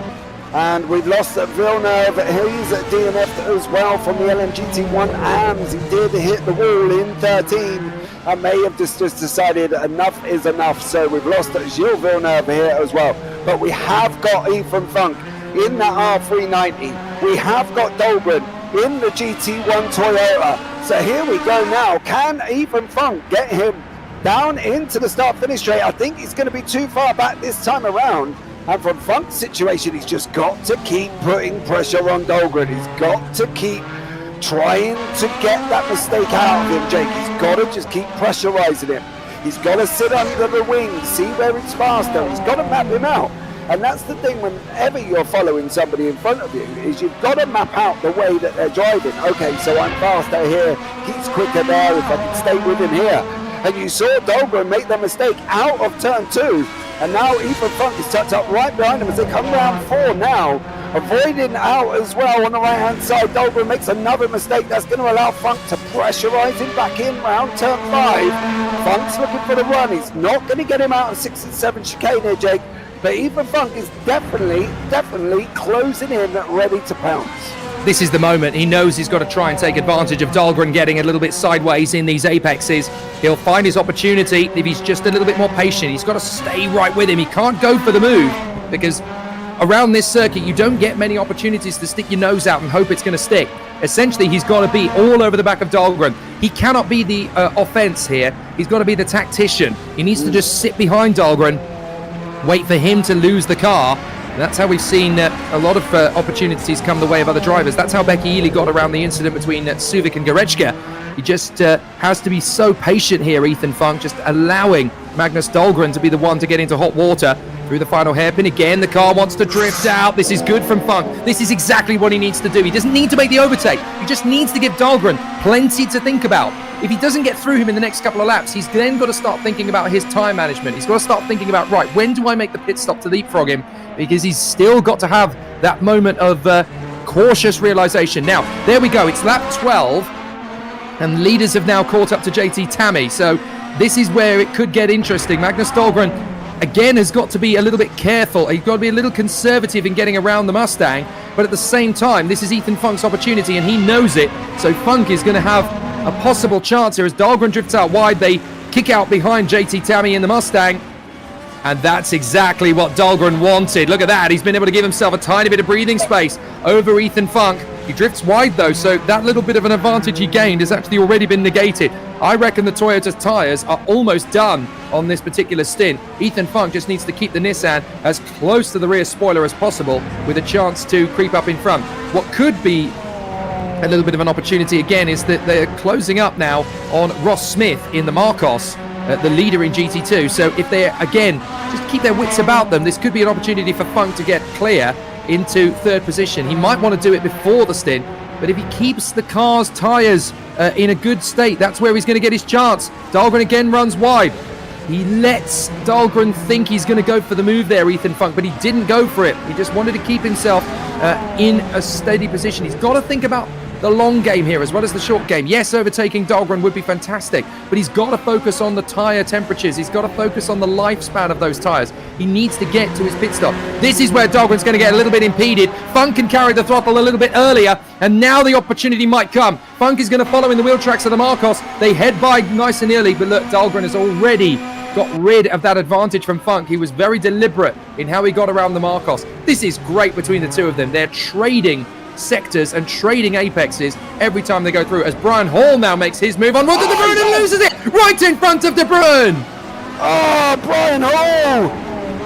Too many beans there. Hit the curb on the outside, spun the car across at Wouter De Bruin there as well. You can watch it on the left-hand side of his car, or on the right-hand side as you're looking at the screen. You'll see him come out. There's the curb. He put the gas down. There's Wouter De Bruin in the black there as well. And unfortunately for Brian Hall, it was just a one-way ticket across the side of the circuit. So easily done there, and Brian Hall is now into the pit. So Wouter De Bruin did manage to carry on, so that's great from him. Funk and Dahlgren, the only thing I didn't notice about Dahlgren when they were coming past JT Tammy, when they were coming past Ross Smith, is Dahlgren looked like he rushed that move past Tammy into turn 4 to try and get that gap on in front of Funk. The only problem is, as you can see, he's doing that continuously. He's opening the gap, running wide, opening the gap, running wide, and he did it once he got past JT Tammy. Got a great move done in Tammy, couldn't get the car stopped in 5, ran wide again. And for Magnus Dahlgren, he's now got to be looking at what is he going to do here. Is he going to try and just hold Funk as much as possible? You can see he's running wide again. Funk's gone through on the inside. They're going to be side by side on the exit, and at the moment, even Funk waited for the mistake. Jake did exactly what we said, and he goes through now. Dahlgren's going on the back on the offensive on the left-hand side. Is Funk going to be able to hold him down into turn 1? That Toyota GT1, they're going to be running side by side round turn 1. Dahlgren got it done. He did come back at him as well there, Jake, as well. Instantly goes on the defense, cuts off the nose of Funk. Job done for Dahlgren and Funk as they swap positions once more. I mean, that was inevitable from Dahlgren to make the mistake, but for Funk to not quite be able to finish off the move shows that the Toyota's got good straight line speed, that it's difficult to really make that advantage come back to the driver. So here it is again. Oh, this is another incident. This is Wouter de Bruin having his own a moment coming out of the final turn, I do believe. I'm not quite sure what happened there for the Mercedes. Coming back to the Brian Hall spin, just in front of Wouter de Bruin, that sort of look at the Mercedes reminded me. The big problem there with Brian Hall was that he had too much curb and too much throttle. You can have one or the other, but you can't have both, and that's what threw him off the road. Essentially, he needed to back off the throttle, getting on that high curb to finish off the overtaking move, but because he managed to unsettle the balance of the car by getting onto the curbs, then he decided to counteract it with a little bit of extra throttle. If he'd have stayed off the curbs, that would have been no problem at all, but unfortunately, because he'd already triggered the curb on the inside line, the center of the gravity of the car had already shifted, the transfer of the weight, the lack of grip, it all just played into the same situation. Very unfortunate for Brian Hall, but that's how it's done. And again, now look, Ethan Funk just wants to give Magnus Dahlgren no sense of security whatsoever. 50 laps to go. He's got a much better run off the turn this time. But look, the difference in pace between the Toyota and the Nissan. Look at the straight line speed of the Toyota. That's the only way Magnus Dahlgren is able to stay in front of Ethan Funk now. In terms of raw grip, the Nissan is better than the Toyota. We've seen that several times around the lap. But it's that straight line speed, that acceleration from the Toyota GT1 that is keeping Magnus Dahlgren in third position. Yeah, it definitely is. He's using it to his advantage, and that is what he's doing. He's making mistakes in the corners. He's managing to hang on down the little short straights that we've got here at the Hungaroring. Once more, we go up front with George Angelidis and Wayne Hutchinson. This is in the LMGT1 AM battle. Angelidis just goes into the pits there as well. So George Angelidis on lap 15 decided enough is enough, and he's gone off, and Wayne Hutchinson can go on his way without George Angelidis closing up behind him. So great job there as well. Hutchinson now on he goes once more, but we're back to this Dahlgren Funk battle. Is Dahlgren, do we think, surviving? Is he surviving by using the pace of the car rather than his ability to get the car away from Funk? Because he is making mistakes, he's running wide, we've seen it, he's slipping up, the whole thing. Is he surviving by the fact that he has got pace in that car on the straights? There we go. Absolutely. Yeah, the Toyota's definitely got a much better advantage in terms of acceleration. What's interesting, though, is that Risto Corpi is actually... Now, right, Ethan Funk's going to decide, right, this is what we said a couple of laps ago, right? We said Ethan Funk's got to get ahead of Dahlgren and then start to get after Corpi. If he doesn't make it through, he's got to blink first in the pit stops. He's got to try and get that undercut. Now, Magnus Dahlgren is now going to focus purely on Risto Corpi in the Ferrari. He needs to make a gain here. He needs to get into a decent rhythm because that's where his race can be won and lost. Now, we've got Alex Goreczki in the Depth Racing Nissan as he now makes his way out of the final turn. We're on board with Timon Suvic, who is obviously watching this all unfold. So fascinating to see how the diversity of this circuit and the different play-by-play of each car, it really comes into effect. The Toyota is easily one of the fastest cars in a straight line, but in terms of mechanical grip, you've got to think the Panos, the Nissan, the Mercedes, these slightly shorter wheelbase cars, they are the ones with the better opportunity here at the Hungaroring to really make a move of it, as Jason Whitehead still tries his best to keep Alex Goreczki at bay. This is all going to be about Ethan Funk on his outlap. So let's see how it all continues on for him. But Goreczki back up to speed pretty quickly, and I have to say, the way it's played out between Goreczki and Suvic, I think that's justice seemed to be done, isn't it? That's the punishments fit the crime there, essentially, with Suvic having let Goreczki go. There is Ethan Funk in the inset, so he's at turn 2. So we'll have to see if he is able to make the leapfrog on Dahlgren when Dahlgren makes his pit stop. But this is a fascinating little duel, isn't it, between Whitehead and Goreczki? As they tried to... Oh, big washout from Goreczki. Did you see that on throttle? The car just squirreling around on throttle as the Depth Racing Nissan very nearly chucked it to the chicken house. Yeah, he's still chasing down Whitehead, though. He's still not far back from him here. And this battle on lap 17. Whitehead runs a little bit wide. Goreczki comes up once more, tucked up right behind him. Round we go. Round turn 11, coming in, turn 12, sorry, coming into 13 now, the left-hander. Good evening, Phil, welcome in, hope you are well, we can see you there as well. but Gorechka's now got to try and do exactly kind of what Dahlgren and Funk were doing, with Funk's got to try and go past them. So let's have a look. You can see down in the bottom right hand corner there, Korpi and Dahlgren. Dahlgren is getting closer to Korpi. JT Tammy is close to Ross Smith. Gorechka here as well is close to Whitehead round turn 1. We've got the JT Tammys, we've got the Ross Smiths who are going to be lapped here, and now is how Gorechka uses this traffic. I think for Gorechka as well, over the likes of Whitehead as well, if he's smart now, he would be looking at using JT Tammy to block Whitehead in, but unfortunately didn't quite get alongside him out of that run out of turn 3. He's going to try and stick with him through 4. Maybe he can use Smith to his advantage here, Jake. And unfortunately not for Gorechka, who runs a little bit wide out of turn 4. And now Tumon Subic is now having a go at JT Tammy. Yeah, it resets the battle a little bit. Speaking of smart, let's talk a little bit about GT2, because at the front of this queue is Ross Smith. At the back of this queue is JT Tammy. That gap was 7 seconds. It isn't anymore. And that just shows you just how much hard work JT Tammy has done, not just on raw pace, but also in the traffic, just trying to get himself in. Right, Risto Korpi has come into the pits. Now, this could actually backfire big time on Magnus Dahlgren, because Dahlgren really wanted to get a little bit closer to Risto Korpi and try and put a bit of a threat towards him.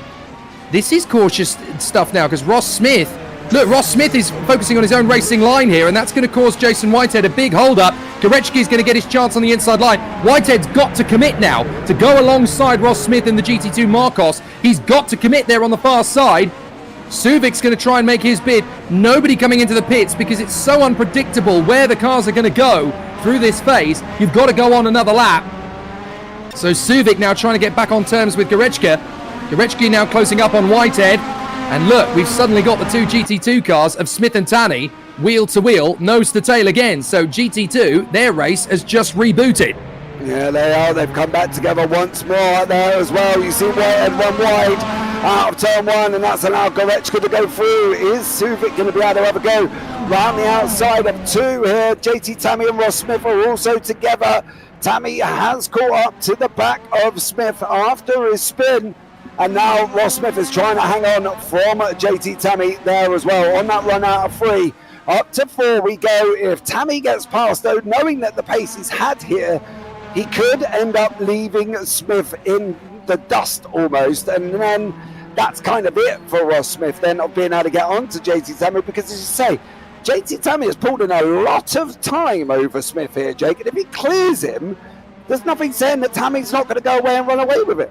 So true. I mean, look at how much time Tammy has made up. He's now all over the back of Ross Smith again, and now this is the ride of confidence that JT Tammy is running around his head. Look at how much time I've made up. Look at what I've done. I'm right on Ross Smith's tail. He's got nothing.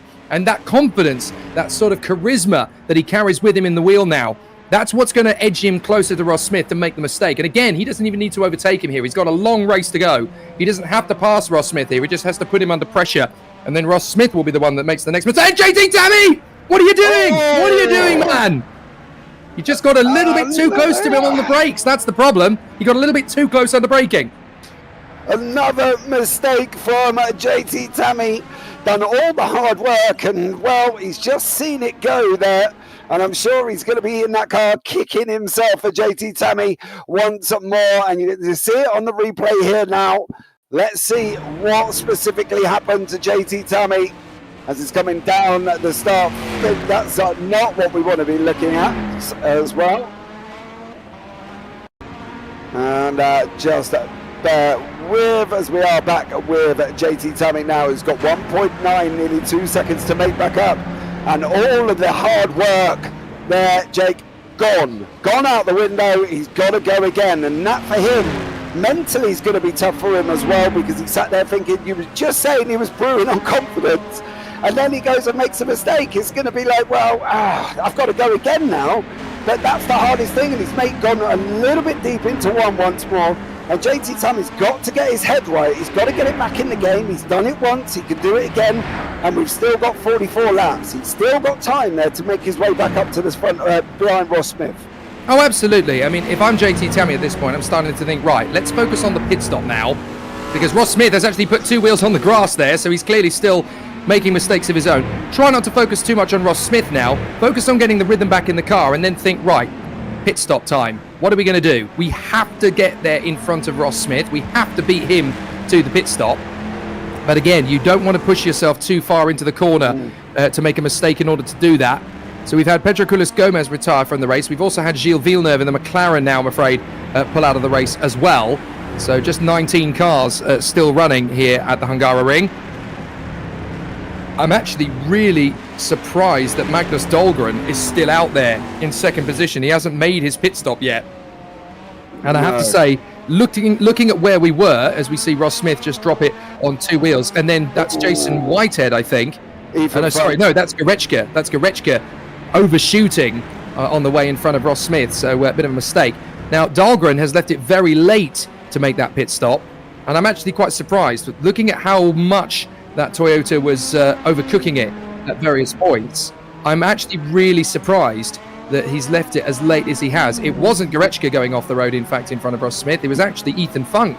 So getting himself back into contention after his pit stop. In comes Dan Kirby. Right, this is absolutely no problem at all for Dan Kirby. He's got 14.8 seconds in hand, and he's beaten Dahlgren to the pit stop.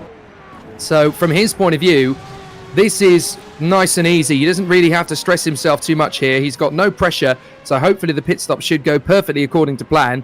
He is in pit box. It's all going okay. And from his point of view now, it's just tick over, essentially. He doesn't need to push too hard. Is that a mistake from Dahlgren not going into the pits, though? That's going to be the problem for him, as we can see here as well. I think that's a lead change. Oh! Smith and Tammy have hit each other! Yeah, they've had a comment together. Wout de Bruin just managed to avoid that as well. But the two cars that we didn't want, the only two cars down in the class, have made contact. Ross Smith and JT Tabby there as well. We were a bit late coming to the party on that one round turn 2. So it'd be interesting to see if we can get a little bit further back, if that's something with the our wonderful producer in the background is able to do, as he chuckles at me. So but we are a little bit late there, but that is kind of the one thing we didn't want to happen. We spoke about it to Smith as well, and he said he just wanted to try and get to that 75%. It is looking like they are going to get to the 75%, but this is the replay of what actually happened to them there as well. Tammy's out in front. Yeah, look, Smith makes the mistake. Smith overshoots. Yeah. Tammy sees, right, this is my chance. That was actually caused by Ross Smith, not by JT Tammy. Yeah, Smith put the power down after he made that mistake there, Jake. And unfortunately for him, that car just went round on him, and there was nowhere for JT Tammy to go. And that is the two LMGT2s. They're in contact. Tammy's in the pits. Smart thing to do. I'm surprised Smith ain't coming behind him. But as you say, all of Smith's fault. Kirby's just done the fastest lap there as well. All Ross Smith's fault. Too much power after making that slide, Jake. And that was it. Straight across into Tammy on that one. Well, it's easily done. I mean, let's not throw the book at him, because obviously when you run wide, you're desperately trying to get back to the racing line. He thought he had a couple more inches to be able to hold the outside line, and he just miscalculated. As in comes Dahlgren. Right, Dahlgren is in. Dahlgren's actually a little bit skew-whiff in the pit box, actually, having taken the lead of the race temporarily there. There's Wout de Bruin in the Rookie Monsters Mercedes, as he tries to get himself a little further up from where he is. Now, where's Kirby on track? Kirby is actually in 5th position. He's behind Ethan Funk. Now, let's remind ourselves that Ethan Funk was the first one to pit in. So, Funk actually came in quite a long time ago. He's not only leapfrogged past the drivers he was battling with for second, he's got ahead of Kirby. Yeah, that seems to be... I'm going to have to we'll keep an eye on that one there, Jake, as well, because it seems to be the fact that Funk is there. Ely is leading the LMGT1 AMS. You can see at the moment, got a massive gap over Day. And overall, yeah, leading the whole race currently at the moment for Becky Ely. So a great job there as well that she's doing. But at the same time, that we've still got the battles on the track. You can see JT Tammy just coming out of the pits there as well. We've still got Magnus Dahlgren. He's coming out of the pit lane once more here again. And this pits cycle here, Jake, has really mixed up the field. And especially for Kirby, coming out at the moment, sitting, I believe he's 3rd in class. So for Dan Kirby, he's got some work to do. If he is caught up behind Ethan Funk and Funk hasn't pitted, or has pitted.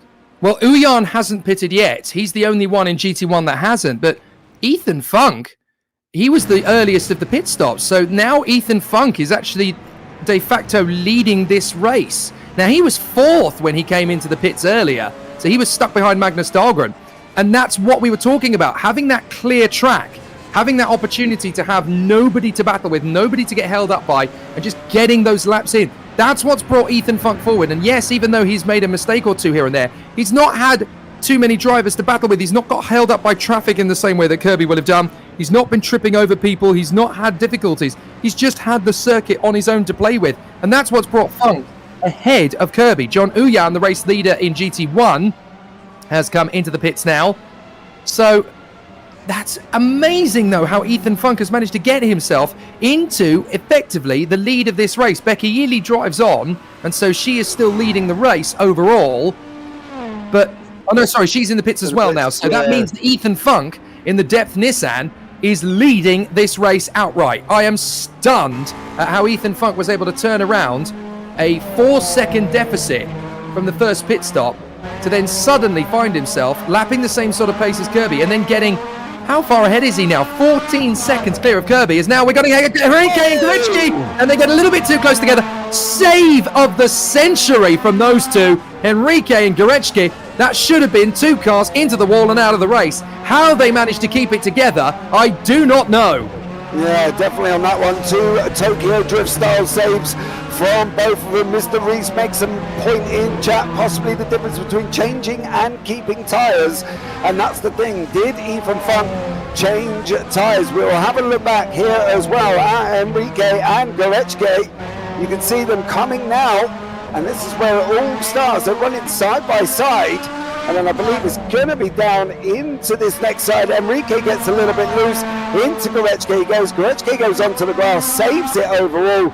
And both of them manage to carry on there as well. But Goretzky is now got Enrique right where he wants them. It's a Nissan Toyota battle again. It's a Funk and Dahlgren deja vu here.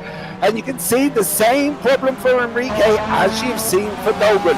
Making mistakes, Goretzky goes through and runs wide in the process, but he manages to keep the position there as well. Same thing again, Toyota GT, Nissan R390, and then Nissan comes out in front, and as we can see, Funk is out the front, leading the field overall. I think Enrique's got more damage than we first thought, as Dahlgren is going to make his bid on the inside of Corby. He's going to go side by side there.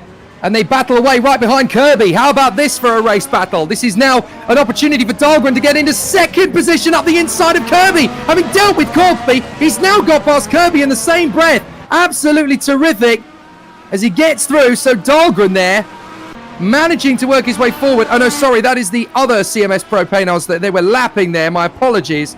I got very excited about that, but certainly a nice move though, all the same from...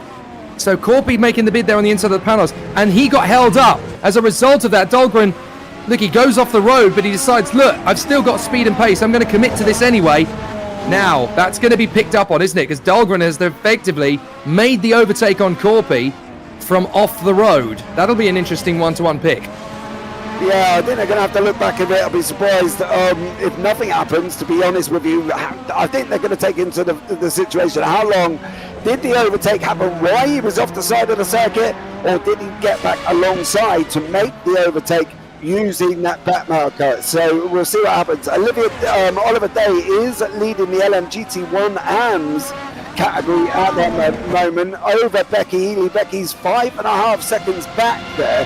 Not too sure what we've missed on that one, but clearly for Becky Ely in the pit stop as well, and Oliver Day leading it there as well. Is this a low grip track or is it just hot as the cars look very squirrely?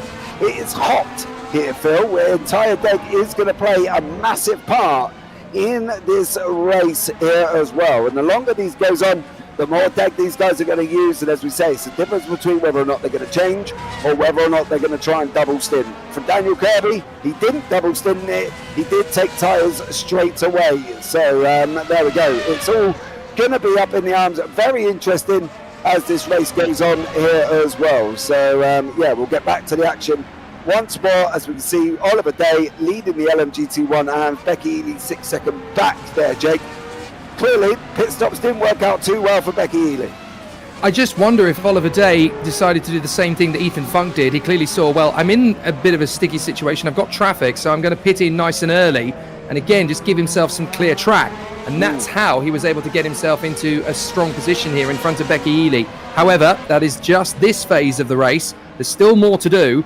Oliver Day certainly grounding in with that Ferrari and giving himself the best chance to claim back the victory. Still a long way to go, as Timon Suvic is now behind Becky Ely.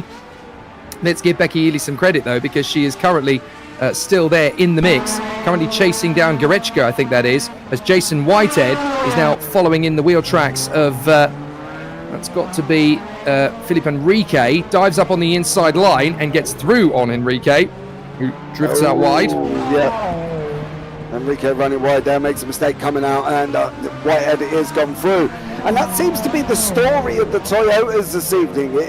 For the likes of Enrique, for the likes of Dahlgren, the Toyotas aren't looking too comfortable around here. The R390s, as you say, and the Panos of Kirby, they're looking a little bit more secure on track here. So these guys are hoping that in the Toyotas they are changing tyres. I think double stinting for them would just be absolutely horrendous.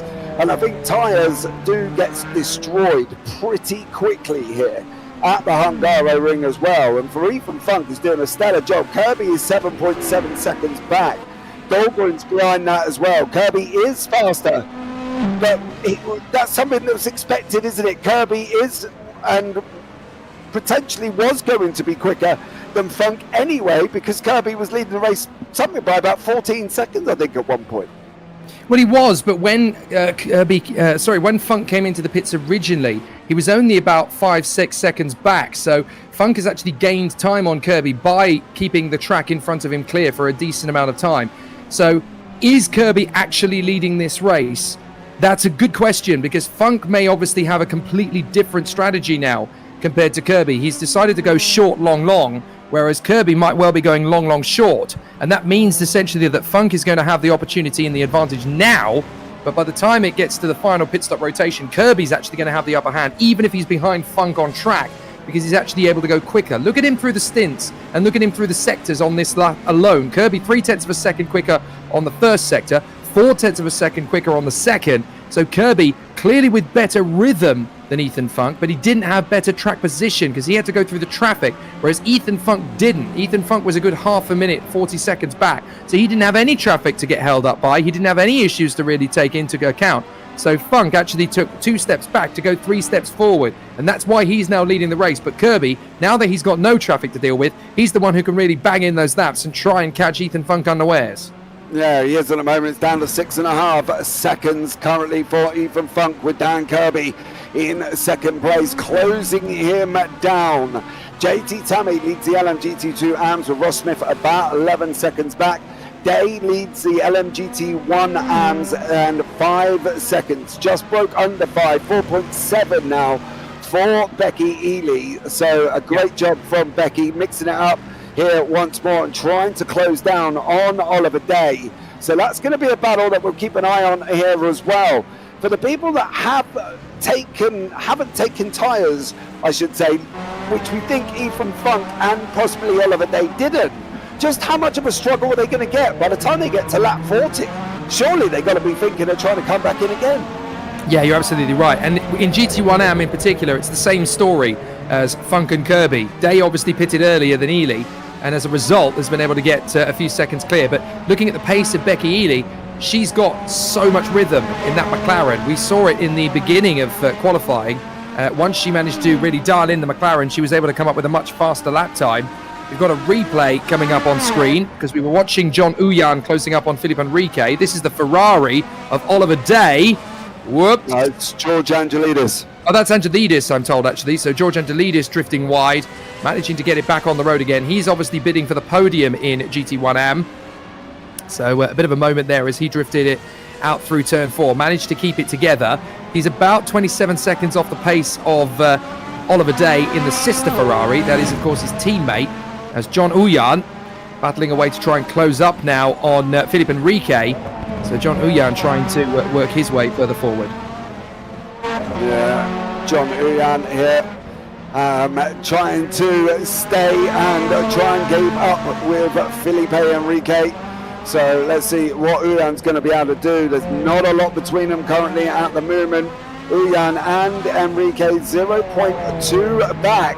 Uyan in that Panos GTR there is trying to get onto the back of Enrique in that Toyota. We've seen the Toyota struggle. We've seen him make mistakes. We've seen Dahlgren made a mistake in a Toyota. Are we going to see Enrique do the same? Is this all about where John Uyan can try and do the same to Enrique as Funk did to Dahlgren? He's putting him under pressure. We're going down into turn 13, the left-hander now. And for John Uyan, he's got to try and stay as close as possible to Enrique going down this last corner. Uyan goes up the inside. Enrique makes a mistake, but we know the pace of the Toyota here, Jake. But it doesn't look like Enrique's going to be able to capitalise as Dahlgren did on the first one with Funk. Very true. Now this is where Felipe Enrique needs to be quite smart in terms of letting John Uyan go here and slotting in behind him. You don't want to just go straight for the undercut move again. You have to really bed in what the car can and can't do, and we know that the Toyota doesn't have the same strength as the Panos over one lap. What he does have, though, is the ability to look after the tyres better. That's where you're going to get the advantage. It's not going to be on one lap pace, it's going to be on tyre management. And John Uyan able to make light pickings there of Felipe Enrique, because we know that Toyota has had a tendency to get a little bit tail happy. Now Dahlgren has actually learnt the lessons of that very effectively, and he now finds himself in third place ahead of Risto Corpi. Corpi has suddenly fallen away from the podium. Fourth position for him now in the Ferrari compared to Dahlgren, who has finally got the handle of that Toyota in this section of the race. Finds himself in third position, just 13 seconds back from Kirby. So this is really strong, and a great renaissance from Magnus Dahlgren, who in the first stint, the car was all over the shop. This time, not only has he been able to get a handle on it, but he's actually got decent battle and gap now on Risto Corpi in fourth position. Now here is Dan Kirby. Why are we watching him? Because that man in front is Ethan Funk, and it looks as though Dan Kirby closing in on Mr. Uptown Funk, and he's going to give it to him. Yeah, he has. It's been closing in about 2 seconds a lap faster. Kirby on a 1:42.407. Funk on a 1:44.906 last time around there. So for Dan Kirby, he is on a mission. Gap's down to 1.3. And by the end of this lap, if it's anything to go by, he will be within striking distance coming out of basically down at the start-finish straight down into turn one. It's now then up to Kirby where he makes that move. Now for Ethan Funk there, you can see a back marker in front of him. Is it going to be causing him problems here as well, or is Dan Kirby and Ethan Funk going to be able to clear back this back marker? We're just coming now, just touching 1.1. We're just dropping down a little bit, but coming down to nearly below a second. Funk does get held up there, Jake, and this is going to be Kirby allowed to be able to close right back up in the hands of the back marker. And now we go on to Becky Ely here as well, battling down in the LMGT1 AM category. She's trying to close down Oliver Day. That is Day in front of her. Becky Ely again pulled out a bunch of time on him, Jake, and she's doing a great job as normal. Very much so, and this is where, you know, you've got to be quite consistent, but you've also got to be very, very calm and measured.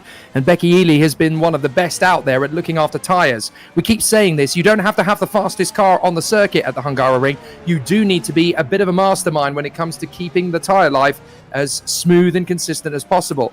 And how many times really in the race so far have you seen Becky Ely drop the ball? How many times have you seen her run wide? How many times have you seen her overdrive the car? That McLaren looks pretty planted, and it's been that way ever since the start of the race. She's had to dodge a couple of drivers, but that's about it. Now we're going to see a potential lead change as Dan Kirby is literally spitting the fumes of Ethan Funk. They've got a Ferrari in front of them. That's going to be George Angelidis, I do believe, that they've got to get out of the way off fairly rapidly. And now an opportunity as Funk is going to use the opportunity to try and get past the Ferrari. The Ferrari is dawdling. This is not good news for Funk. It's perfect, though, as he just manages to get the move done. Dan Kirby goes with him.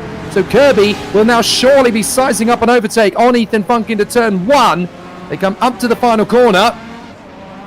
Get easy on the throttle, easy on the throttle. Don't overdrive it at this point. Just keep nice and steady. The Panos has got straight-line speed. Kirby's got a good exit off the turn as well, so surely a look into turn 1 is possible. Whether he finishes the move or not, that's going to be a very different matter, but Dan Kirby is going to have the confidence and conviction. He has a look. He tries to make Funk overdrive the car. Not going to happen. Funk was not born yesterday. We've lost Becky Ely. We have lost Becky Ely. She is DNF'd currently at the moment. Oh my goodness. We're not sure why. We are trying to find out here as well what happened to Becky Ely, and we'll keep trying to find out in the process here. But she has DNF'd out of this race currently. And for Becky Ely, that is absolutely heartbreaking, doing such a stellar job there as well. But now Dan Kirby is back up behind Ethan Funk. The gap is out to about 3 tenths. Kirby's weighing him up here. They're going to be all on Kirby to try and get him. As we said, catching's one thing, getting past is another thing for Dan Kirby. He's caught up to the back of Funk now, and he's just got to try and get past him. Round 6 and 7 they go, coming off at round 1.8, going into the left-hander, down into 11, the right-hander now. Where's Kirby got to do it here, Jake? Is he going to try and do it? He's got to do it out of 14 down into 1, right? Or, as we see now, anywhere on track. He's Dan Kirby. I don't think he even needs to make the overtake. He needs to essentially just sit behind Ethan Funk and let him do all the hard work. He's got to focus on the victory here, Dan Kirby, not just the overtake to take the lead. This is about looking after your tyres. We've said it time and time again. This is not going to be about making the Banzai fantastic move that takes everybody's breath away. He wants to win the race. He wants to consolidate the pace that Penos has got. So he's not going to be all guns blazing, charging up the inside, making the audacious overtake. He's going to be calculated. He's going to be tactical here. He doesn't just want to rush in. And this is all going to be about just giving yourself the chance to breathe. Kirby right in behind Funk here, and again, he just doesn't need to make too much of an issue of it. Now, interestingly, Becky Ely has come back out onto the circuit again and has rejoined in 5th position, so has come back into the pits again now, actually, so back into the pit lane for Becky Ely. Such a shame as well, because for me, the driver of the race today, up to that point, was Becky Ely. Kirby again getting a bit level alongside Ethan Funk, but again he doesn't have to commit to it, and that's why, because Funk is the one who makes the mistake here, not Dan Kirby. He edges Funk against the ropes. This is like a boxing match. He's just trying to make him make all the mistakes, so Kirby can sit there in 2nd position. So it'll be very interesting to see how it all plays out. But again, the mistake off the chicane, that's all it needed to be. Kirby is through. Perfect. Yeah, waited and waited and waited, and for Ethan Funk, it was the other way round for him, Jake, compared to what was happening with Magnus Dahlgren. It was Funk being the pressure. It was Funk being the lion chasing down the gazelle. And now we've got Dan Kirby, the lion, who's chased down the gazelle. And unfortunately for Ethan Funk, he made that mistake, and Kirby's going to go through. And to be honest with you, I don't think Funk's going to be able to get back at him. I think now Kirby being 2 seconds a lap near enough quicker. Obviously their last lap was together, but they were in battling with each other. I think Funk is into the pits on the left-hand side. You just saw that there. As we go back to Oliver Day, currently first in the LMGT1 AMS. And I believe for Oliver Day, is that Gorechka tucked up right behind him at the moment? Fascinating stuff. Really, really exciting to see Oliver Day now in a position to basically just run on his own now. All the pressure is gone with Becky Ely back out on track, by the way, but just all gone in terms of the race victory. So unfortunate for Becky Ely. It was looking really, really strong for her. I was about to make the point when Dan Kirby made the move there on Ethan Funk, who does decide to come into the pits and consolidate having that overtake made. But Becky Ely, up to that point for me, driver of the race, because you've got to take into account, not only was she the class of the field in GT1 AM up to that point, making the gains to come back to Oliver Day, but in the early stages, she was keeping rhythm and pace with the likes of, John Ouillard, with Wouter de Bruyn, with Jason Whitehead. These are guys who are not slouches. They are not slow drivers at all. But she was not only hanging with them, but keeping similar sort of pace. And this is the kind of development you love to see from drivers. Yeah, absolutely. And I think for Becky Ely, she's just got stronger and stronger and stronger as the season has gone on. And it's doing an absolute fantastic job. We'll try and find out clearly what happened to Becky Ely there as well, whether or not there was a disconnect, whether or not there was an issue or technical issue. as you say. The problem is, obviously, guys, as well, we are all online. Everything is online, the internet, the electric, any points, the software, the equipment, anything could go wrong here. And that's one of the things you pray that doesn't happen, but unfortunately it can happen. And now John Uyan is tracing down even Funk. The gap's down to about to near enough 5.3. It's actually gone out, so Funk is doing a stellar job at maintaining that gap over John Uyan. And Kirby now 9.8 seconds over Dahlgren as well. And Day is, well, he's literally practically half a lap ahead of Hutchinson there as well. And Jason Whitehead has gone into the pits. So that was who John Uyan was chasing down, but Whitehead has gone into the pits here. Surely now, right, Jake, when we look at the standings on the left-hand side, we've seen Kirby close down a massive gap on front. This is Wouter de Bruin, I believe, in that car there in the Rookie Monsters Mercedes-Benz CLK. I'll get back to where I was going with that one, Jake, in a minute, as chasing down Wayne Hutchinson here as well. So this could be an interesting situation for Wouter de Bruin. What's going to be happening with him at the moment? But Wouter de Bruin's had a bit of a mixed race, hasn't he? He's been caught up, he's had an incident himself, he's nearly got caught in the JT Tammy Ross Smith incident. So Wouter de Bruin is going to go away from that, thinking I've had an action-packed race here, and he's now trying to close down on the drivers in front of him at the moment. So it all continues to scrabble away, but this is where things get really spicy. Wouter de Bruin just keeping his wits about him here behind Hutchison. He's got to be so cautious. All it takes is just one eager beaver of a move and it's all going to get away. So Wouter de Bruin, who's not had the best of races, this has been a very unusual one for him, but good to see that he is still keeping it mixed up there and still trying to get himself into a strong position. With a very tricky opportunity for the contenders, but it is a really exciting battle for all of the drivers out there. Wouter de Bruin watching and waiting. Hutchison getting a little bit close in there behind the Mercedes, as again they get a little bit of speed up, looking very strong up to this point. Into the pits comes the Mercedes-Benz then. That's pretty much perfect timing really, because he didn't really want to get in the middle of all of that. So Wouter de Bruin's going to get a run off the final turn to draw level with Hutchison. They're going to go side by side down the straight, and surely this is the moment for Wouter de Bruin. He just needs to stay present. He doesn't need to outbrake the car now because he's far enough alongside that he'll have the edge. He just needs to keep that inside line. Perfect. Textbook overtake. Yeah, Wouter de Bruin, job done down into turn one. So a great job from Wouter de Bruin there. Moves himself up into 8th overall currently at the moment. So a stellar job from him as well. As we say, he's had a very up and down race. A very, I don't know, somewhat bizarre to be honest. For Wouter de Bruin, it's not something we generally see. We were talking about driving standards and stuff like that, and Wouter de Bruin is right up there when it comes to being, you know, one of the best in this series. He's taken a victory this season as well for Wouter de Bruin in the 2.5 hours of Daytona.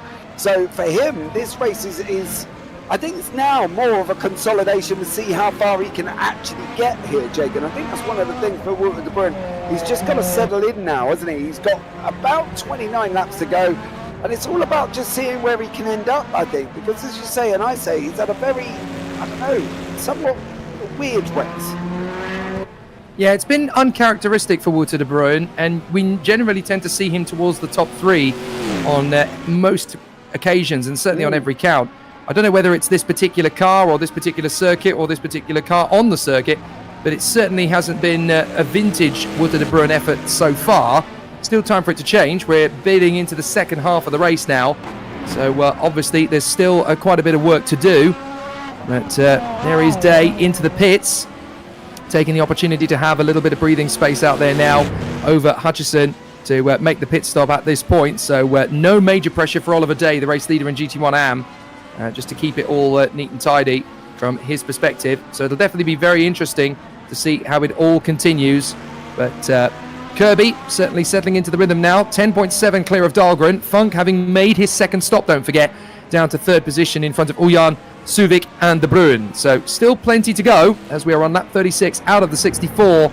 There's still very much a race in the offing. A win coming the way of Dan Kirby if it all continues as follows.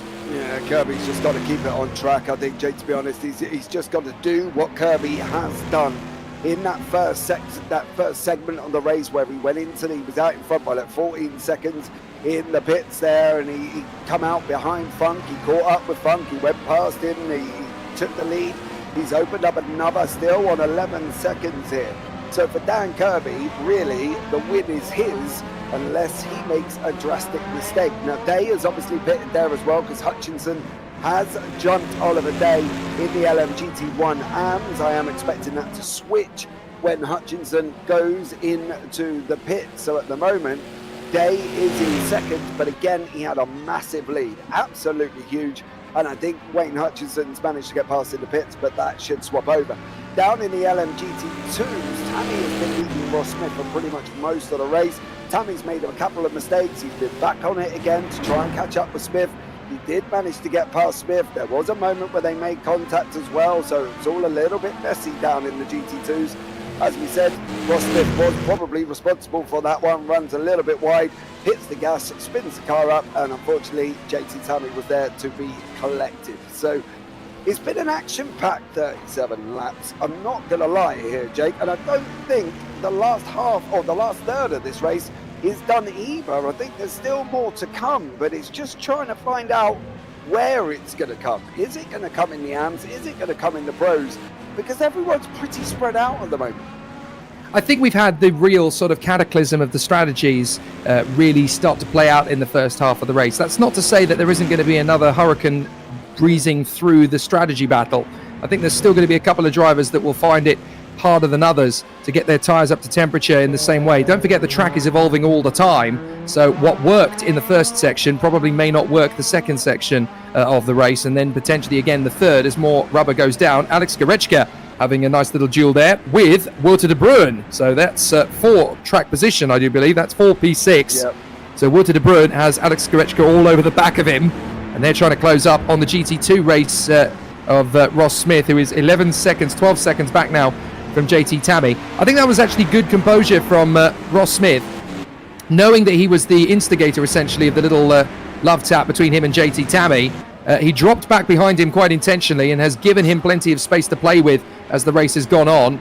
He now gives the space away to De Bruin and Garechka, who continue to battle. And let's not forget that in 8th position, directly behind them, is the leader in GT1 AM. That is Wayne Hutchison, who hasn't yet made his second pit stop, although the former leader in GT1 AM, Oliver Day, has. And Hutchison was kind of backed away from making the pit stop there as Alex Garechka got a little bit too close. Now that, I think, was a little bit of a mistake, a big mistake from Garechka. He got a better throttle application initially from Wouter de Bruin, but he realized he was going to hit him. But instead of kind of backing off the throttle and lifting, what he did was try and turn it out a little bit further to the left and then tighten it back up again.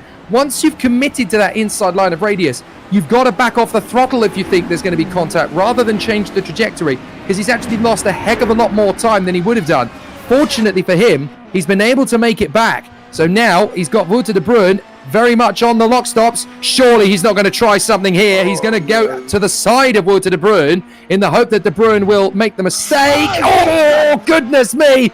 Garechka definitely giving Wouter de Bruin the hurry up.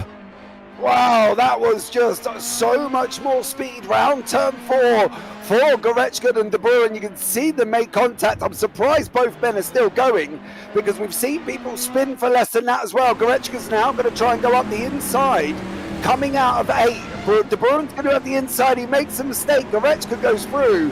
And to be honest with you, Jake, for both of them to survive that, I am actually surprised. He's off. He's off. Oh, he saved it.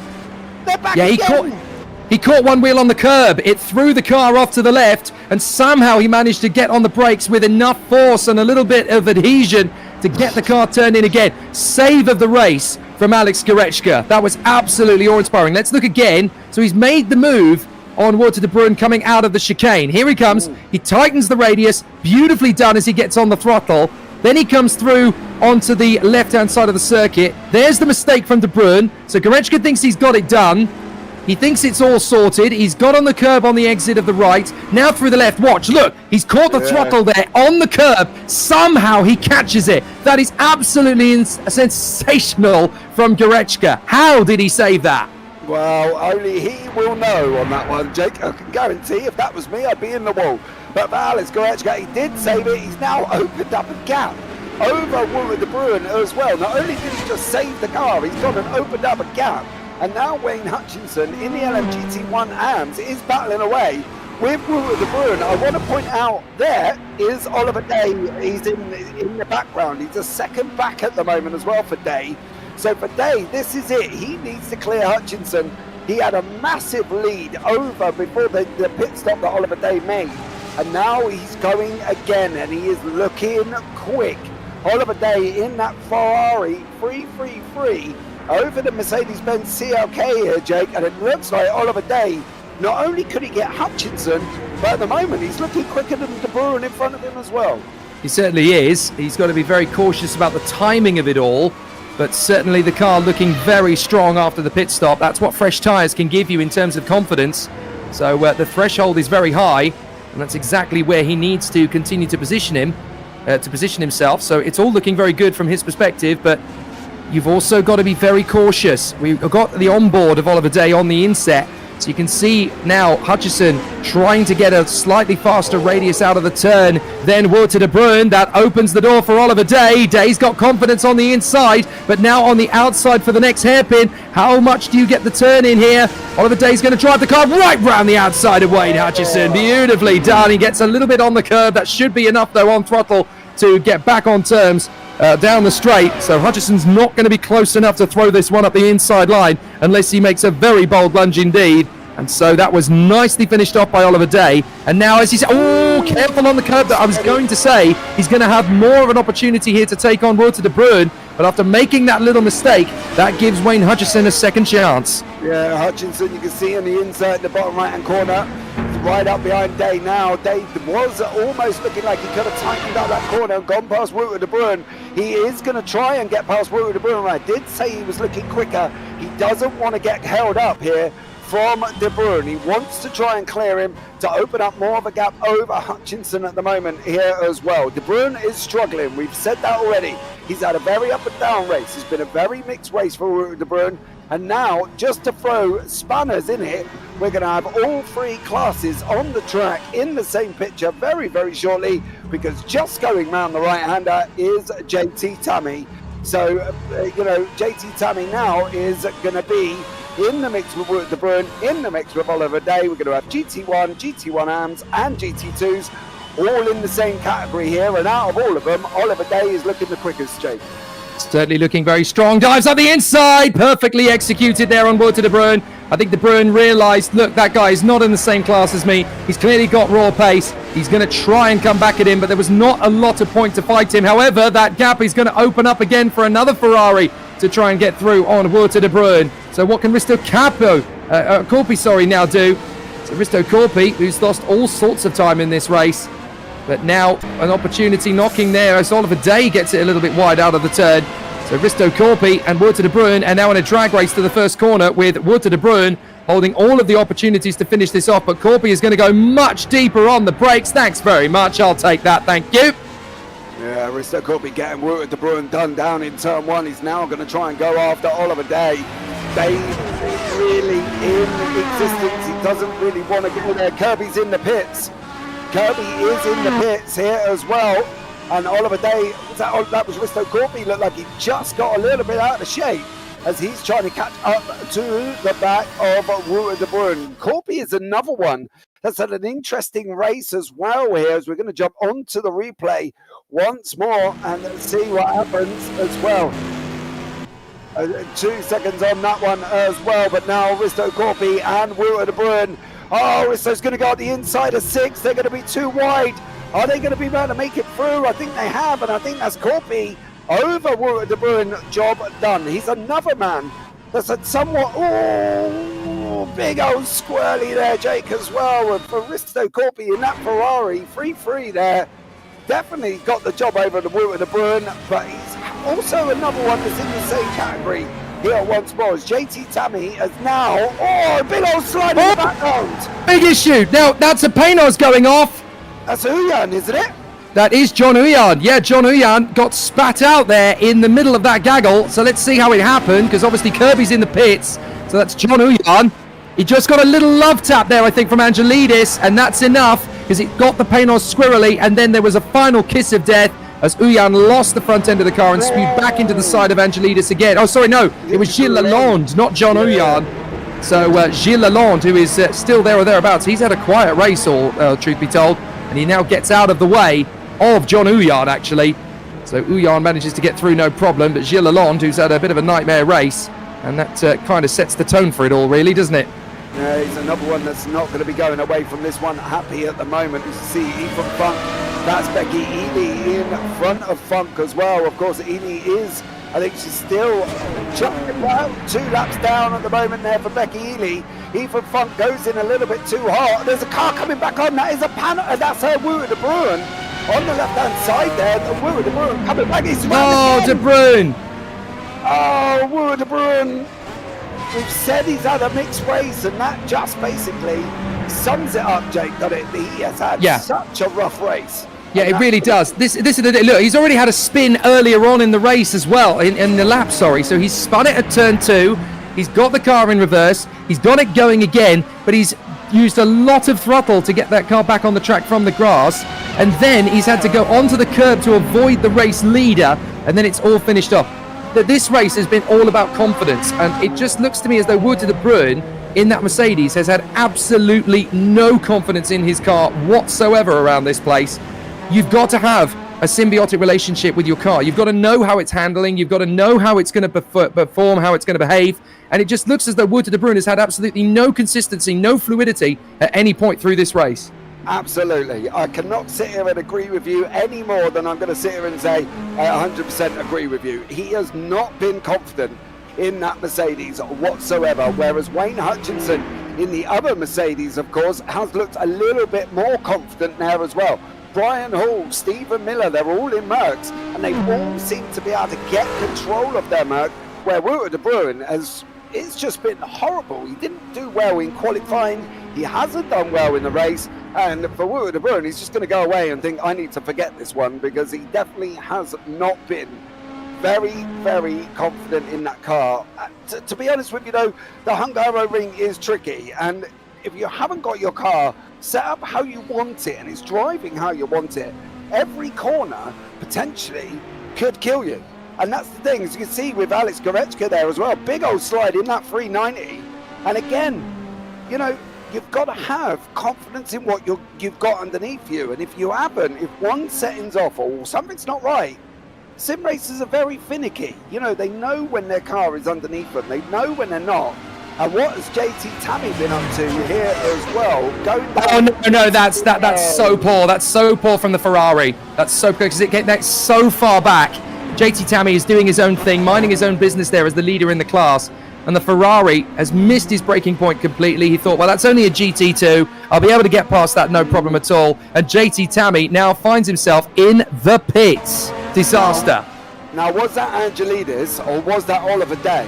That's going to be the question there as well. I didn't see which one it was. It was definitely a Ferrari, but was it Oliver Day who did that, or was it George Angelidis? So we'll try and see if we can get back and see which one of them it was there that unfortunately put JT Tammy around. This is Magnus Dahlgren here as well, going through now, which I think is Angelidis, because Becky Ely is in front at the moment on track. Obviously she's a couple of laps down, so she's not obviously within the race scenario, but Magnus Dahlgren absolutely flying there as well, Jake, and that's the thing, we need to kind of find out if that was Angelidis all day. What if we rushed an overtake there, and unfortunately for JT Tammy, he was on the reciprocal end of a nice little tap on the bottom. Yeah, not intentional at all to spit a GT2 car off the road, not intentional in the slightest, but just missing the braking point completely and just hoping, well, that GT2 is going to get out of the way and I'll save my bacon. Unfortunately, it's cost JT Tammy the victory with 20 laps to go. He's had to come into the pits to repair it. He's now over a minute behind Ross Smith, which is exactly what can happen, obviously, when you're tripping over traffic, but really has, indeed not. So John Uyan has pitted on this particular lap, however. I noticed that neither Ferrari has actually come into the pits, neither Day nor Angelidis has come in from first or second in GT1 AM, so it clearly hasn't damaged either car enough to warrant a pit stop. And unfortunately there, that means that for JT Tammy, he's got a race ruined and nothing really to show for it in terms of compensation either. There's Kirby, who is in third position having made his second stop. Funk, of course, has already made his. Dahlgren, I don't think, has yet. So Dahlgren continues on his way, waiting for stop number 2. But Funk is really going to be riding the crest of, you know, will he need another pit stop and where will he come out as a result of that stop? Dan Kirby, having stretched the pit stop a little further, you've got to think here, you know, who's going to have the ultimate lead when this all shakes up? Because if there's going to be a third stop needed for both Funk and Kirby, then Kirby has not quite got enough done yet. He really needs to bed down and find something over the course of the next 5 laps in order to try and, you know, guesstimate where Funk is going to have the upper hand. There is JT Tammy back out on track, so at least he's still got a chance to take the win away from Ross Smith again. But, you know, over the next 20 laps, he's going to make up over a minute. Yeah, it's going to be tough, but we've seen him make up 7 over a very short period of time. So he's got 19 laps to go. I wouldn't be surprised if he does it as well. It depends on what Smith's got to do with his fuel, with his pit stops, everything at the moment here as well. So there's a lot for JT Tammy to think about, but one of the things I would be thinking about, just put your head straight down and go from there. Now, Mr. Reese, a controversial comment in YouTube. Tammy looked like he or she wanted to let the GT1 pass and then turned into the corner. What do you reckon, Jake? Very tricky to read the situation here. I think Magnus Dahlgren may actually about to get himself back into the hunt for the victory, because if you think about the way that he has gone from being all over the shop in the early phase of the race to suddenly more restrained and more calm and smooth, we've barely seen anything. Oh, hang on, it looks as though Becky Ely has now fully retired from the race, so very unfortunate indeed for the former leader and of course championship leader currently of this season, Becky Ely, retiring from the race. That's very unfortunate for her. So big difficulties there. But no, to come back to Magnus Dahlgren, I genuinely think he could be a race-winning contender here, because he's only 3.7 back from Funk. He's definitely ironed out the kinks from the first stint. We saw that Toyota all over the place in the first stint, and he wasn't able to get the car around at all. Now he has completely tidied up the style of driving that was required to get that car through these bends, and Ethan Funk is not out of reach. No, it's not, and I'm also fearful for Dahlgren just purely because of the pace that Kirby has shown here as well. He's been absolutely flying. That is Dahlgren down in the insert in the bottom right hand corner. You can just see him in the background. That is Wouter de Bruin behind him as well. Don't go too far out. That's also caused a problem. There's that wonderful little drain that also causes a problem coming out of turn 4 on the right hand side. I've seen multiple cars in multiple series hit that, put the throttle down and end up going round. So he's got to be careful for Ethan Funk, but it's now roles reversed. It's now Funk in front of Dahlgren, and it's now Dahlgren in front of Kirby. And Kirby is now closing, Jake. He's pulled it down from 4 seconds. We're down to 3.7. And with the fact of the last time as well, Kirby was literally about 1 or 2 tenths quicker than Dahlgren. He's already shown pace, he's already shown that he's 2 seconds faster than Funk, and he did it in that middle sector. You can't count Kirby out here. And as much as I'd love to say that Dahlgren could be in the fight, I'm a little bit worried for Kirby, I'm a little bit worried for Dahlgren, who could end up just getting swept aside by Kirby here, purely because of the pace on that Panos. He is so quick. Again, it comes down to the fact that the Panos has just got so much of a better traction out of these corners. This is not a Monza, this is not a Spa, this is a Hungaroring, so it's not about straight line speed, it's not about pace, it's about mechanical grip through the bends. You've got 14 really complex dynamic corners on this circuit, and Dan Kirby and the CMS Pro Panos definitely seems to have a little bit more traction out of the slower apexes and plenty of commitment through the faster ones to keep these guys honest. Ethan Funk in the Nissan, I still think this car is a bit of an all-rounder. It's fast in a straight line where it needs to be, but it's also got good traction in some of those tougher apexes, as we just see in the background, synchronized slipping from, first of all, Magnus Dahlgren, and then from Wouter de Bruin, tucked in behind him there in the Mercedes. Both of them going off together there. The only thing that has allowed it to do, you can see him now in the bottom right hand corner, is that Panos of Dan Kirby. He can see now that mental thing that happens when you're in a sim racing car. You see a car in front, you see the guy you're trying to chase down, and all of a sudden you become 2 seconds quicker. Where did the pace come from? We have no idea. Mentally, though, for Dan Kirby, he can see him now. He can see Dahlgren. He's going to track him down. He's going to hunt Dahlgren down. And with that pace that Dahlgren has shown, with Kirby has shown, I wouldn't be surprised if within the next couple of laps, Kirby is battling with Dahlgren. And now for Funk, that is John Uyan in front of him as well, of course, from the CMS Pro, Dan Kirby from the CMS Pro. So let's see whether or not Uyan is going to shift it, or if he's going to just maybe hold Funk up a little bit.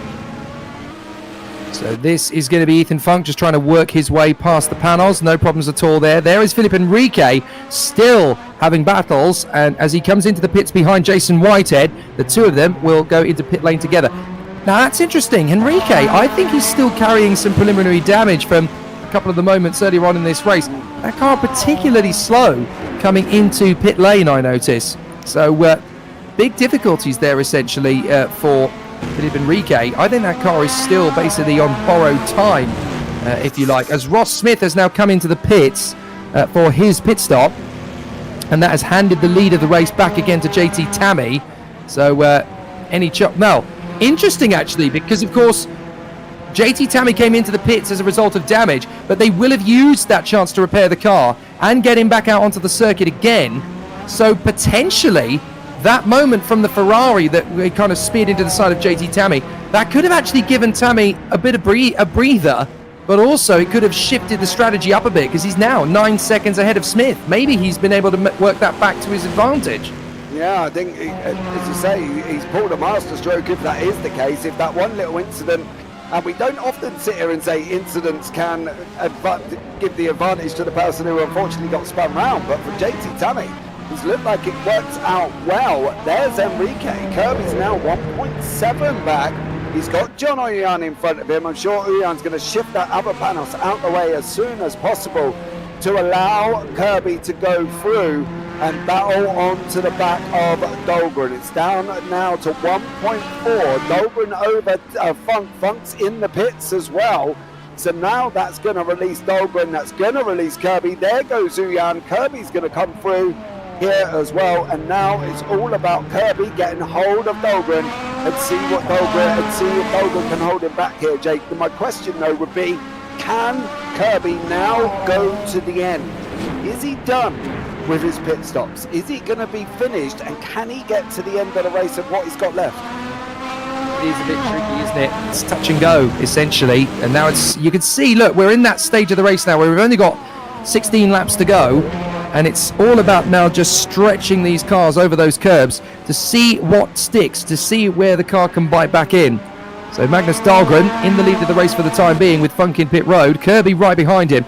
This race can be decided by Dan Kirby, because if Kirby gets a little bit too close to Dahlgren before the pit stop happens, Dahlgren can actually back Kirby up a little bit here. Funk has rejoined, 47 seconds back from Dan Kirby, but Funk doesn't need to pit again, so Funk is going to be on fresh tyres. He can go gung-ho, he can charge here. For Kirby, I think this is actually going to be touch and go as to whether he needs to pit again. I think he'll need to, and if I'm Dan Kirby, I want to do that sooner rather than later. I don't want to be backed into the corner where I run out of time to catch up with Funk. I get myself into a position where at least I know that I've got a bit of time to catch him. If I'm Dan Kirby at this stage, I'm thinking, right, Kirby's come in for his final stop. It's touch and go Funk has come in for his final stop. It's touch and go as to whether I'll be able to catch him if I need to make another pit stop. Dahlgren could hold me up big time here. There's too many variables. If I'm Kirby, I'm not getting myself into hot water. I'm coming in, I'm keeping myself there or thereabouts, because when Funk made the pit stop, Kirby was what, 4 or 5 seconds behind him? So that gives him plenty of time to catch him and pass him before the end of the race. By staying out and getting held up by Dahlgren, he backs himself into no man's land. Yeah, he does on that side of things as well. He definitely needs to, if he's going to clear Dahlgren, he needs to do it sooner or later. If he is on a very close strategy about going to get to the end here for Dan Kirby, would you then, knowing that Dahlgren has probably got to go in again, I think he isn't done yet, I think he's got one more stop in him, would you rather go in at the same time as Dahlgren, knowing that he's clearly got the pace on Dahlgren, and that's no disrespect to Magnus Dahlgren in that Toyota, but Dan Kirby has just looked like an unstoppable boulder at the moment. He's just gone through and overtaken everyone and taken the lead and come back and done it again and done it again. Would you look at covering Dahlgren off and going in? Because if Kirby is on the edge, whether he's going to have half a lap of fuel or 0.2 of a lap of fuel or whatever fuel he's going to have left, if there's a slight inkling that he needs to pit again, would you go in behind Dahlgren if Dahlgren goes in this lap? I mean, personally, if I'm Kirby, I wouldn't really focus on Dahlgren. Dahlgren isn't going to be the one that costs him the win here. It's going to be Ethan Funk that costs him the win. At the moment, they have a bit of a gap on him, but you don't want to spend too long sat behind Dahlgren. Dahlgren is struggling in some of these slower apexes. He's faster in a straight line, and that's actually going to impede Dan Kirby over time. So if I'm Kirby, I don't even really want to focus on Magnus Dahlgren. I want to pit in, I want to get into clear air, I want to start pushing, because even if I'm going to come out behind Funk, I've still got time. It's all about the time factor now, because if he comes in now, he'll have about 13 laps to still play with Ethan Funk's gap. And if he gets onto fresher tyres, Kirby will be slightly quicker. Look at the rotation! The rotation on Dahlgren. That's the moment for Kirby. Kirby, you've got to pounce on this. You cannot afford to let him get back through. He's made that stick. That is a race-winning moment for Dan Kirby. He had to use that to get past Magnus Dahlgren at that point. Otherwise, he was going to run a massive risk of getting held up. That has just given Dan Kirby another option. It's given him another alternative. Now that he's got ahead of Dahlgren, he's got a second option. He's now got plan A and plan B. That was so valuable for Dan Kirby to get through. Yeah, you can see it here with Dahlgren. He's coming up on that run now, down into turn 3. Turn 2, sorry. You can see what happens to Dahlgren here. He goes in, he starts sliding that back end. He tries to hang it around the inside of 3 there with Dan Kirby. Kirby just doesn't bottle it out. He puts his foot down, says, nope, I will have that over you. And he needed that for Dan Kirby. We can't express to you at home how important that was for Dan Kirby to clear Magnus Dahlgren. He's opened up 1.3 seconds already. Funk's 48 seconds back at the moment from Dahlgren. So he's about 50 seconds from Kirby. And at the moment here for Kirby, he's in that prime position. We are going to jump to another replay. And that, I believe, is Stephen Miller, who has just binned it coming round the last corner. He tried to hug the inside in that Mercedes to try and make the move past JT Tammy. Oh, steady on the rejoin there, son. And he is, and just manages it. Timon Suvic goes through as well there. Stephen Miller's, from Miller's side of things there, I think JT tried to take the inside line. Put the gas down too early, the back end come round, he was looking for the run down, JT Tammy, looking to overtake him and get past the back marker, didn't quite manage it. And that is what's going to colour things for the remaining 13 laps of this race. Here is JT Tammy, now the ipso facto leader at GT2. Smith is only 5 seconds back. So how crazy has this race been in GT2? Compared with JT Tammy and Ross Smith? We thought that 2 racers on track was going to make it slightly dull at times. Not even close to that, because Ross Smith had pressure from JT Tammy not once but twice in the first stint. Then they tangled when Ross Smith ran wide, and JT Tammy and Ross Smith then locked together and span off.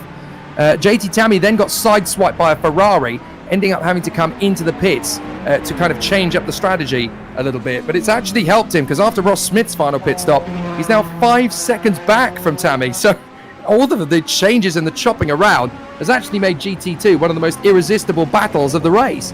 Magnus Dahlgren, 2.7 back now from Kirby. If I'm Dahlgren, I'm pitting for fresh boots. I mean, what more are you going to get? You can secure second place, or you can lose it big time. At least with a fresher pair of boots on, you've got a chance. Now, here he goes. He is going to come into the pits, and it's exactly what Magnus Dahlgren needed to do.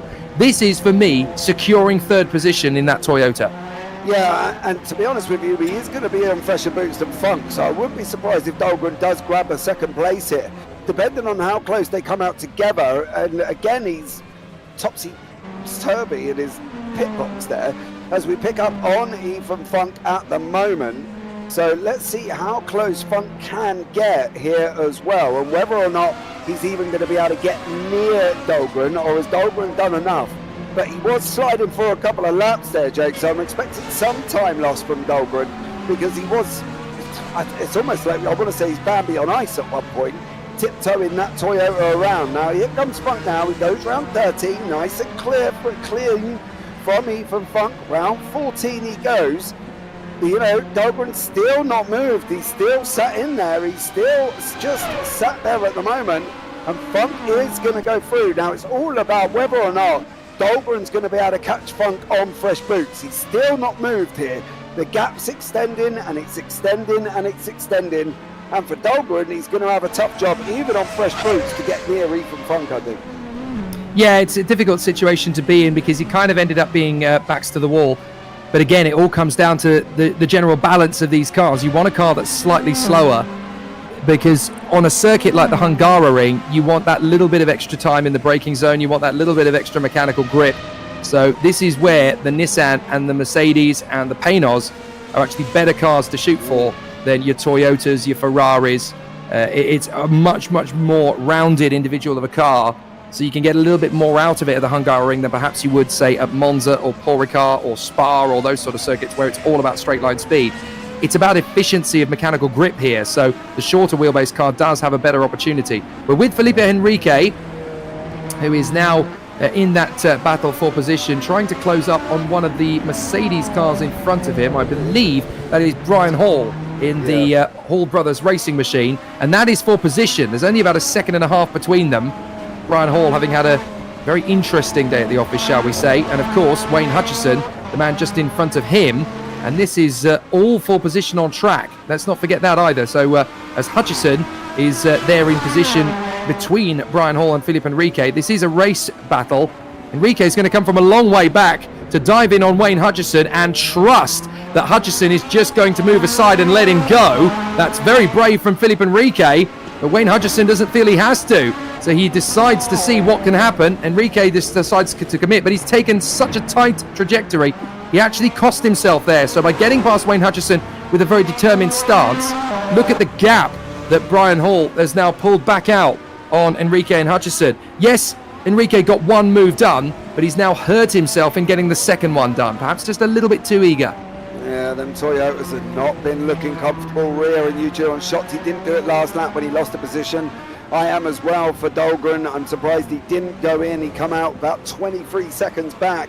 He's now just touching on 22, so he has pulled out about a second, but he's only got 10 laps to get 20 seconds here. He needs to be on at least 2 seconds a lap before he would even touch on to Ethan Funk, and that alone will be on the last lap for Dahlgren. So Dahlgren's got to make up some time. He's got to get a lot. Keep an eye on the lap times for their last lap times as well, and we'll see what happened. The predicted lap time for Magnus Dahlgren 1:39. The predicted for Funk is 1:42. If that is the case, he will pull out enough over this lap, but he's got to do that consistently for the next 10 laps to get up onto the back of Funk on the last lap. We could have a last lap shootout here, depending on how Magnus Dahlgren copes in that Toyota, which we have seen has not been going so well for the likes of Enrique, for the likes of Dahlgren here as well. It's just a lot more sliding going on from the Toyota, a lot more going in deep into corners, not being able to get the car stopped as well, and that's one of the things that Dahlgren has got to overcome for the next 10 laps to be able to get onto Ethan Funk, probably on the very last lap. Is Kirby done in the pits? Well, we are optimistic that Kirby should be done here, Jake, but to be honest with you, we're not really sure, are we, whether or not he's going to have enough to get to the end. It's not just him, it's his teammate John Houillard as well. Both the CMS Pro Peugeots are really leaving this to the last possible moment to make that third pit stop. I notice as well, Wouter de Bruin hasn't made a third pit stop yet either, nor has the Kowalski Toyota of Timon Suvik. So there's several drivers that are going to lead this to the very end of the race if they're going to make the pit stop. I thought for a moment there Kirby was going to duck in, but has decided against it, certainly for the time being. But Suvik is in the pit, so Suvik in the Kowalski Toyota has decided to come in for that third pit stop. Just trying to look and see where everyone else is in relation to each other. Stephen Miller hasn't come in for the third pit stop yet either. Obviously, we have not seen JT Tammy or Ross Smith come in for a third stop, and I don't think you're likely to now, of course. But everybody else, it's basically Kirby and Uyan in the Paynos cars and Wouter de Bruin in the Rookie Monster Mercedes. Everybody else has done 3 pit stops. So it'll be interesting to see how this one clears out. But look at the pace from Magnus Dahlgren. The gap down to 15 seconds now. The car seems to have got better as the race has transgressed. In that first sector, the car was nowhere really in terms of raw consistency. But Dahlgren has got to understand the car a little bit better over this race. And now look, he is just eating away at the gap to Ethan Funk. If I'm Kirby, and we know we've got to make a 3rd pit stop, don't wait any longer. Do it now, because you've got a little bit more time to play with. Yes, you're going to have 54 seconds on Funk, and that's touch and go as to whether you'll take the lead again. But you'll have fresher tyres than Funk, fresher tyres than Dahlgren. You buy yourself that little bit of extra leeway. Yeah, definitely there as well. Dahlgren has pulled out a chunk of time. We were talking a few laps back, he had 20 seconds. We're now a few laps further on, and he's down to 14 seconds.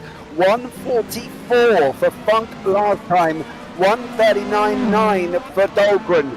Can he get him, Jake? Can Dahlgren get him? We said it's going to be close if they're going to come together on the last lap. What do we reckon? Jake, we're up here in the booth. What do we think? Is he going to be able to get him, or is he not? It's going to be tricky, because looking at the sort of the pace that Dahlgren's got, he's clearly quicker than Funk consistently, but Funk is going to be able to make that car particularly wide over the course of the remainder of this race. So overtaking opportunities are going to be few and far between for that Toyota. We know it's quick in a straight line, but everywhere else, that's where it sort of ends up having a bit of a hiccup. So it's not guaranteed yet, really, that that car is going to have the strong pace. So it is tricky to calculate whether or not that car is actually going to have the legs on the Depth Racing Nissan.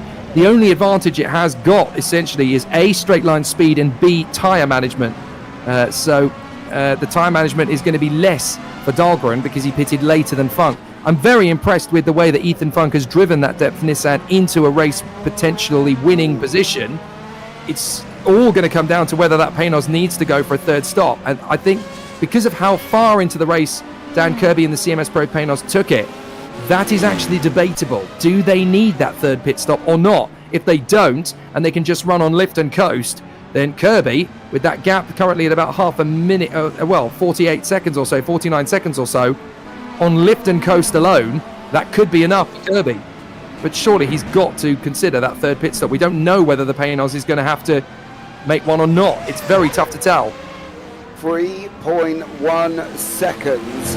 Dahlgren pulled out of Funk on the last lap. A 43.7, 40.6.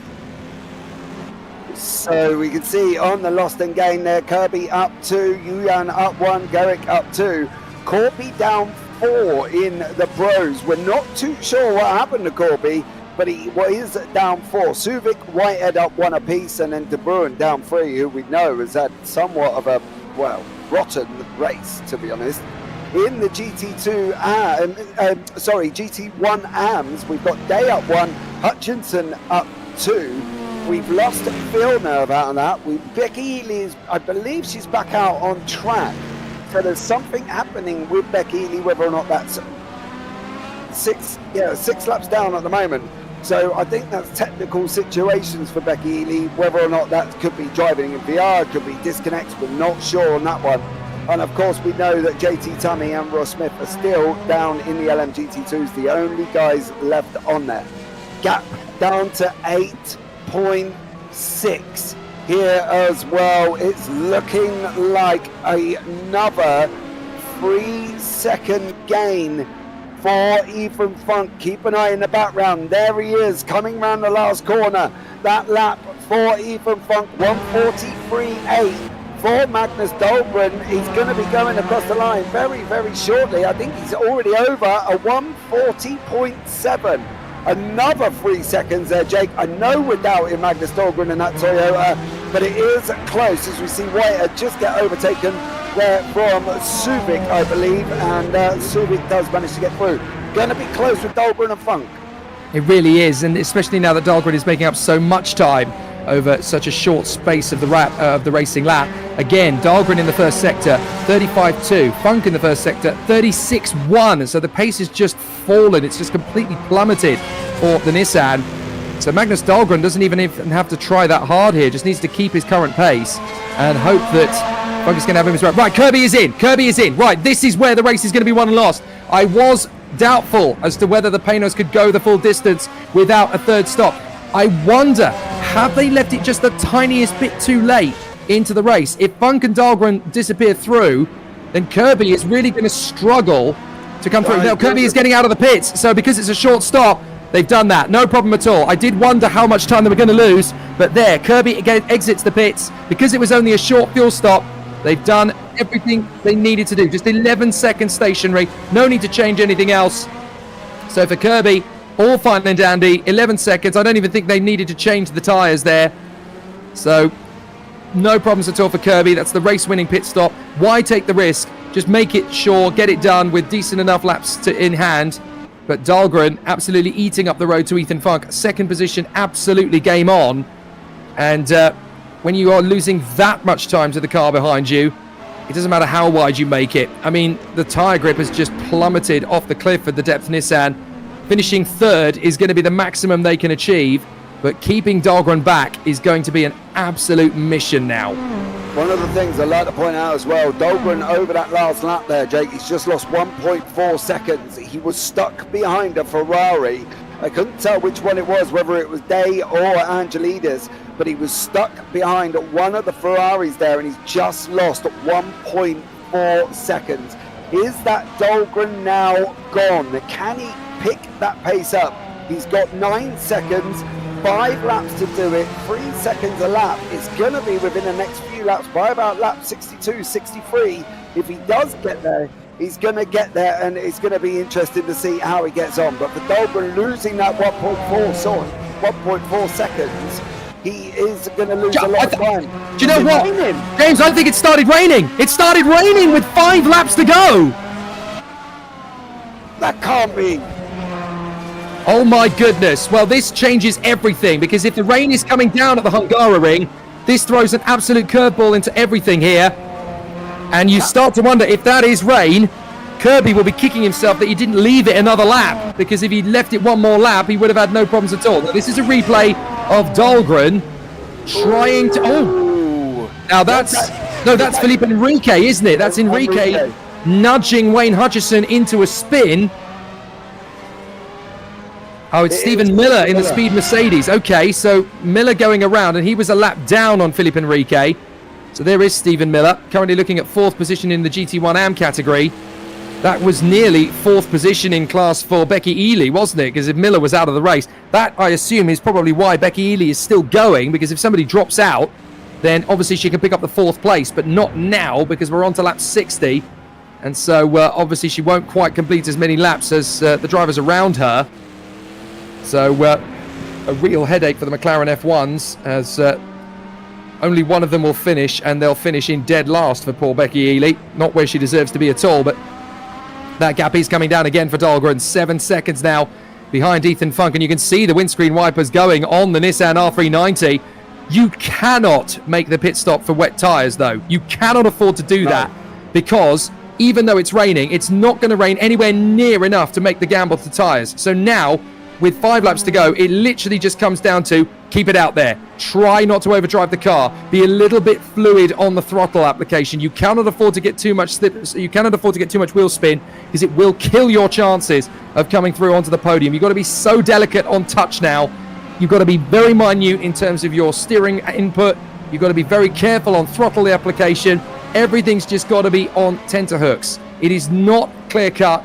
One mistake, this race changes. Kirby in the lead is not even safe at this point. Yes, he's got 28 seconds on Funk, but all it takes is one mistake and you're in that barrier. Boom. Thank you. Good night. Yeah, definitely that. So they have got to be a little bit gentle here as well. Ethan Funk, last lap, 1:43.9. Dahlgren, we know, had to put out a chunk of time. He's done a 1:42.4. I don't know here, Jake, if Dahlgren's done enough. I think this rain has really scuppered Dahlgren's run here on Ethan Funk. We know the Toyotas were looking a little bit squirrely and a little bit loose throughout the race. And for Dahlgren now, he's got to try and get Funk. Funk's up the road. We've just seen him go round. He's on that run up into turn 4 already. for Magnus Dahlgren is Yeah, it's the all same about problem as go, sector go, one. go. Yeah, he's sliding again. It's the same problem as the first stint, where the Toyota is unsteady, it's uncertain, and he's learnt the car for these dry conditions. But now, because the rain has come and he's on the dry tyres that are slowly getting weaker by the lap, this is the problem for Dahlgren. He can't afford to commit in quite the same way to these braking points as he could earlier on. He can't afford to take that same gamble. Having said that, Funk just did a 36.3 in Sector 1 compared to Dahlgren on a 35.9. But essentially, Dahlgren's got to learn the characteristics of the car again while trying to catch the guy in second place, while trying not to overstretch it.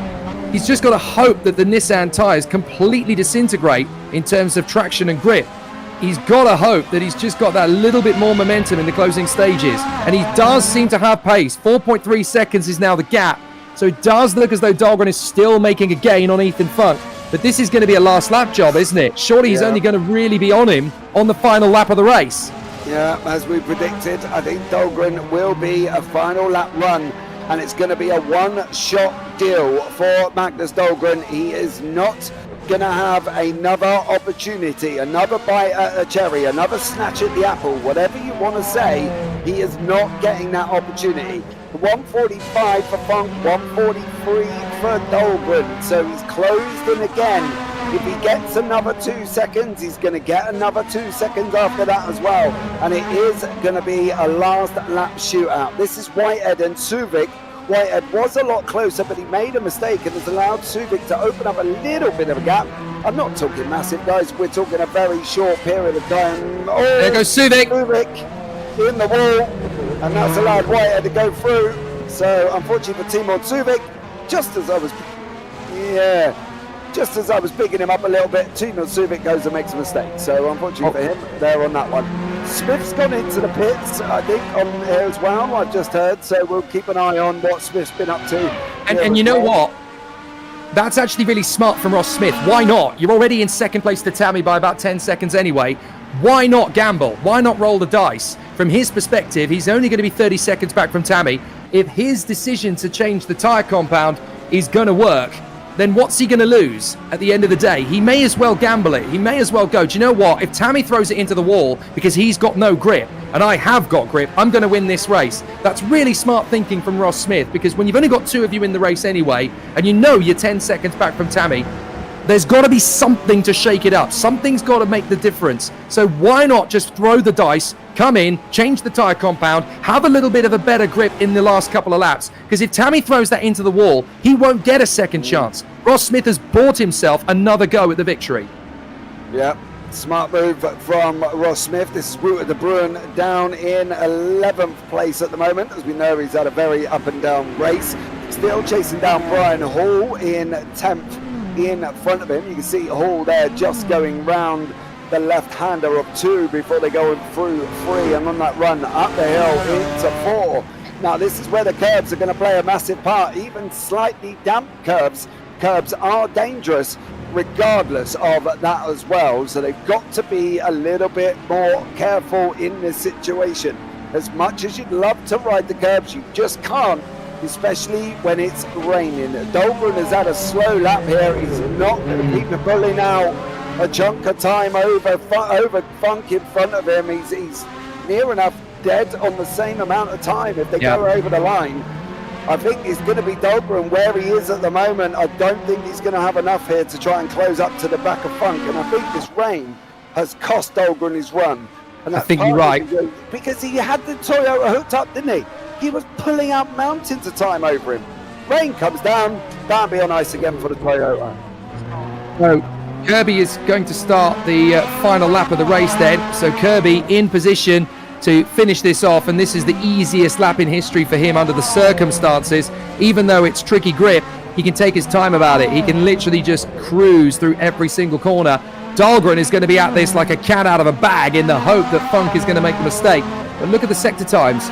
Funk's done a 37.2, Dahlgren's done a 37.3 in the first sector. In the second sector, Funk's done a 40.3, Dahlgren's done a 40.3. I think you're absolutely right, James. His advantage has just been completely wiped out. He knew what the car was doing in the dry conditions. He knew he had the upper hand. He knew he had speed. But this rain has just completely changed the behavior of the car. and so he's not been able to gain anything. Look how difficult it is to get on the power for Wouter de Bruin.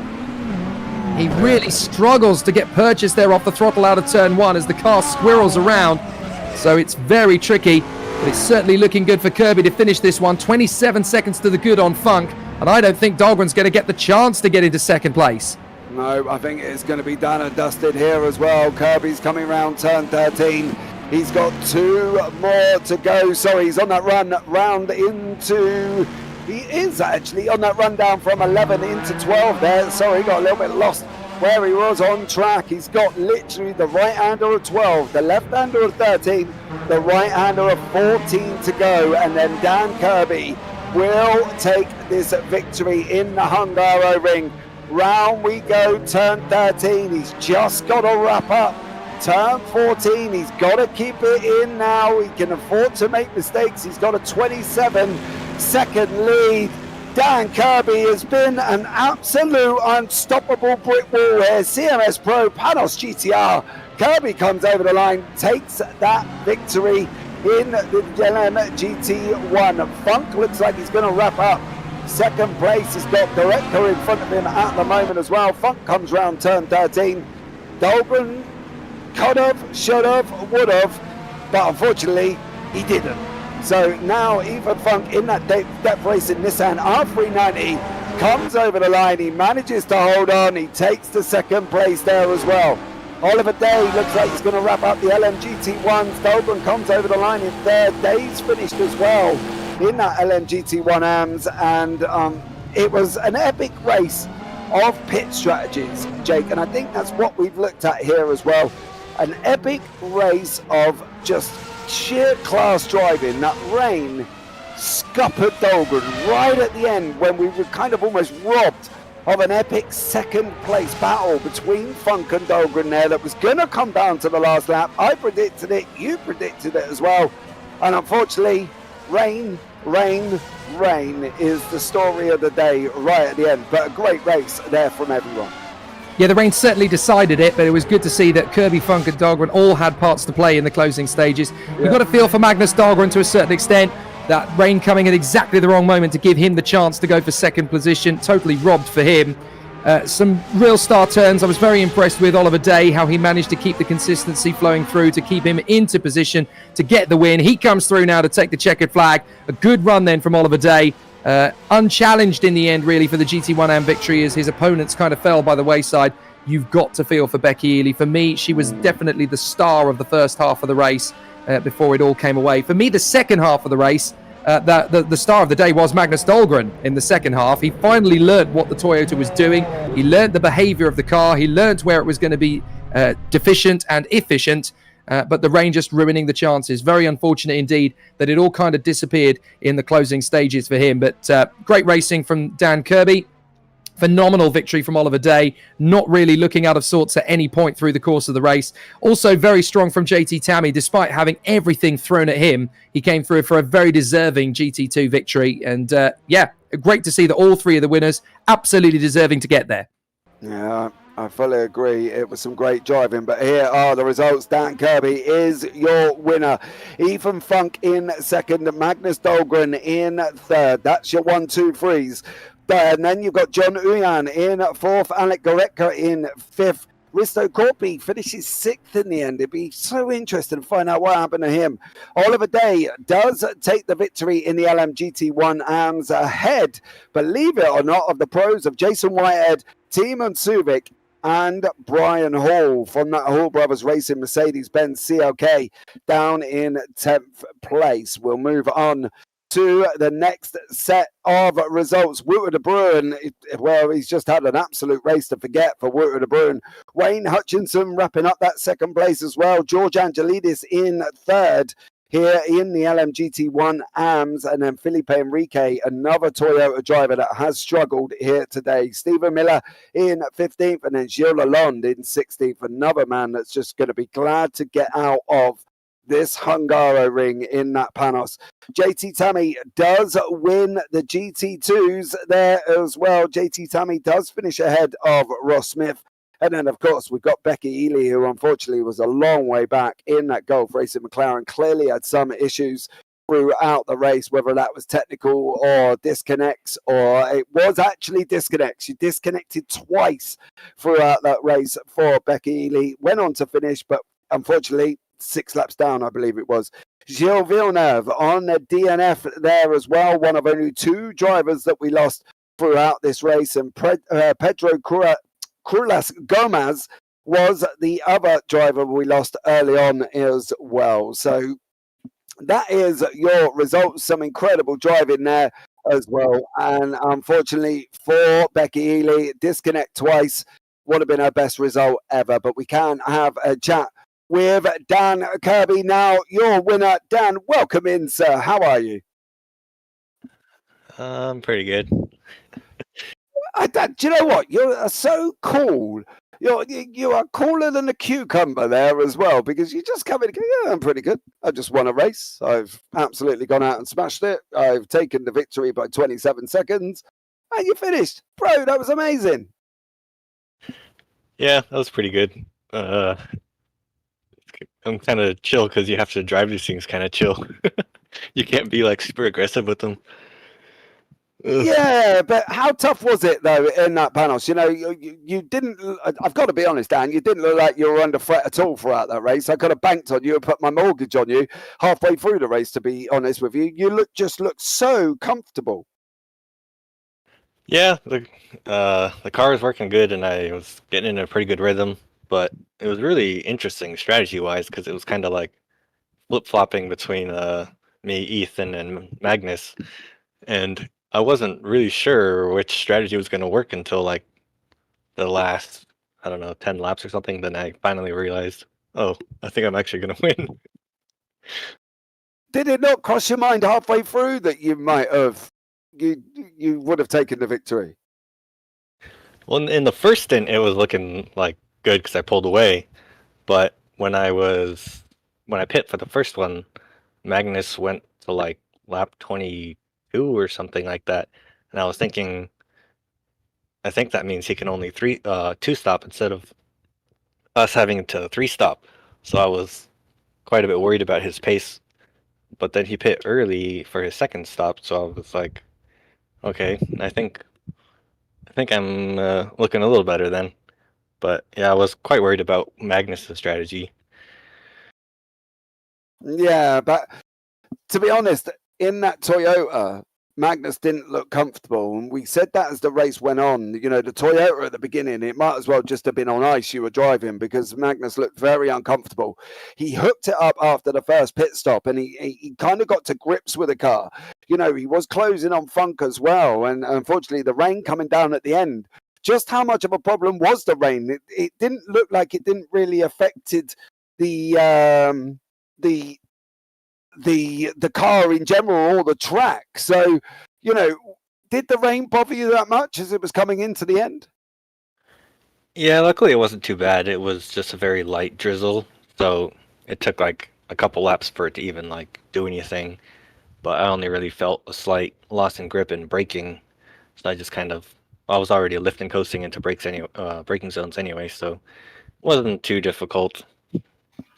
Okay. Well, Dan, congratulations on your 3rd victory of the season. Anyone you want to shout out before I let you go? Dan? No, I'm all right. You good? All right, mate. Awesome stuff. Well, there you go, guys. That was Dan Kirby. Congratulations on your LMGT1 victory. Yeah, thank you. And now we've got Oliver Day in the broadcast booth here as well. The LMGT1 AM victory. Victor, I should say. Oliver, welcome in. How are you, sir? I'm all right, thanks. Good. Good race from you. Did you enjoy that? Yeah, that was busy. I didn't actually really know what was going on. So I just tried to push as hard as I could and see what happened. Well, you definitely did. You were helped a bit by the fact that Becky Ely had a couple of disconnects throughout the race. Did you think, knowing that Becky had the pace early on, did you think you could get near her? Well, we had, I guess, different pit stop strategies or just different capabilities of the car. I'm still getting to know what all these cars do, but I was looking forward to seeing how that was going to turn out, right? Because I got dumped out ahead of her and built up a lead. And then by the time she was catching me up, her tires would have been going off and my fuel would have been low. So the pace kind of evened out. So over the whole race, I was wondering where that was going to turn out. But I thought probably second was where I was going to head, but with a slight shot of first. Well, it was that slight shot. Did turn out to be right on the money there for you as well. Yes, it was helped, but you had to keep the car on track. You had to keep that Ferrari free on the grey stuff, ready to take that victory, Oliver, and you did do that. Just how tricky was the rain at the end? Did it affect you as much as what we thought it might do in the booth? No, it was actually all right, but for me, it slowed the pace down just enough to start losing concentration a bit, because before that, there was fight with traffic, there was fight with the other cars, and everything was battling. And then all of a sudden, nobody's around and it starts to rain a little bit, so you're easing off. And yeah, it's the concentration that was tough at the end. Yeah, definitely. On that one, we did say it was going to be definitely a hard concentration track, because that is just what the Hungaroring brings to you there as well. But Oliver, well done on your victory. Anyone you want to shout out before we let you go? I guess I should say some thanks to Risto, because I think he did all right coming back in the pro category, but him and I worked on the setup a little bit. So he helped me get up to speed, and Mike before that. And yeah, now I feel kind of comfortable. It's good. And Ross and all the other folks here in the league. Awesome stuff. Well, Oliver, well done, and congratulations there as well. And look forward to having a chat as the season goes on. But for now, your LMGT1 AM winner, Oliver Day. Congratulations, sir. Cheers. All right. There you go, guys, as well. That has been the VWSC Round 8 from the Hungaroring here as well. Thank you to everybody who has been in chat. Thank you to you all who has stuck with us. Phil across the pond, Mr. Reese, Rhea there as well. Seems I missed the race. Yes, you did. You're coming right at the end. So unfortunately for you. Stravex as well. Go Smith, thank you so much for joining us up here as well. But I think we can honestly say for the Hungaroring, that was a really good race. Well done to Dan Kirby. Congratulations to Ethan Funk.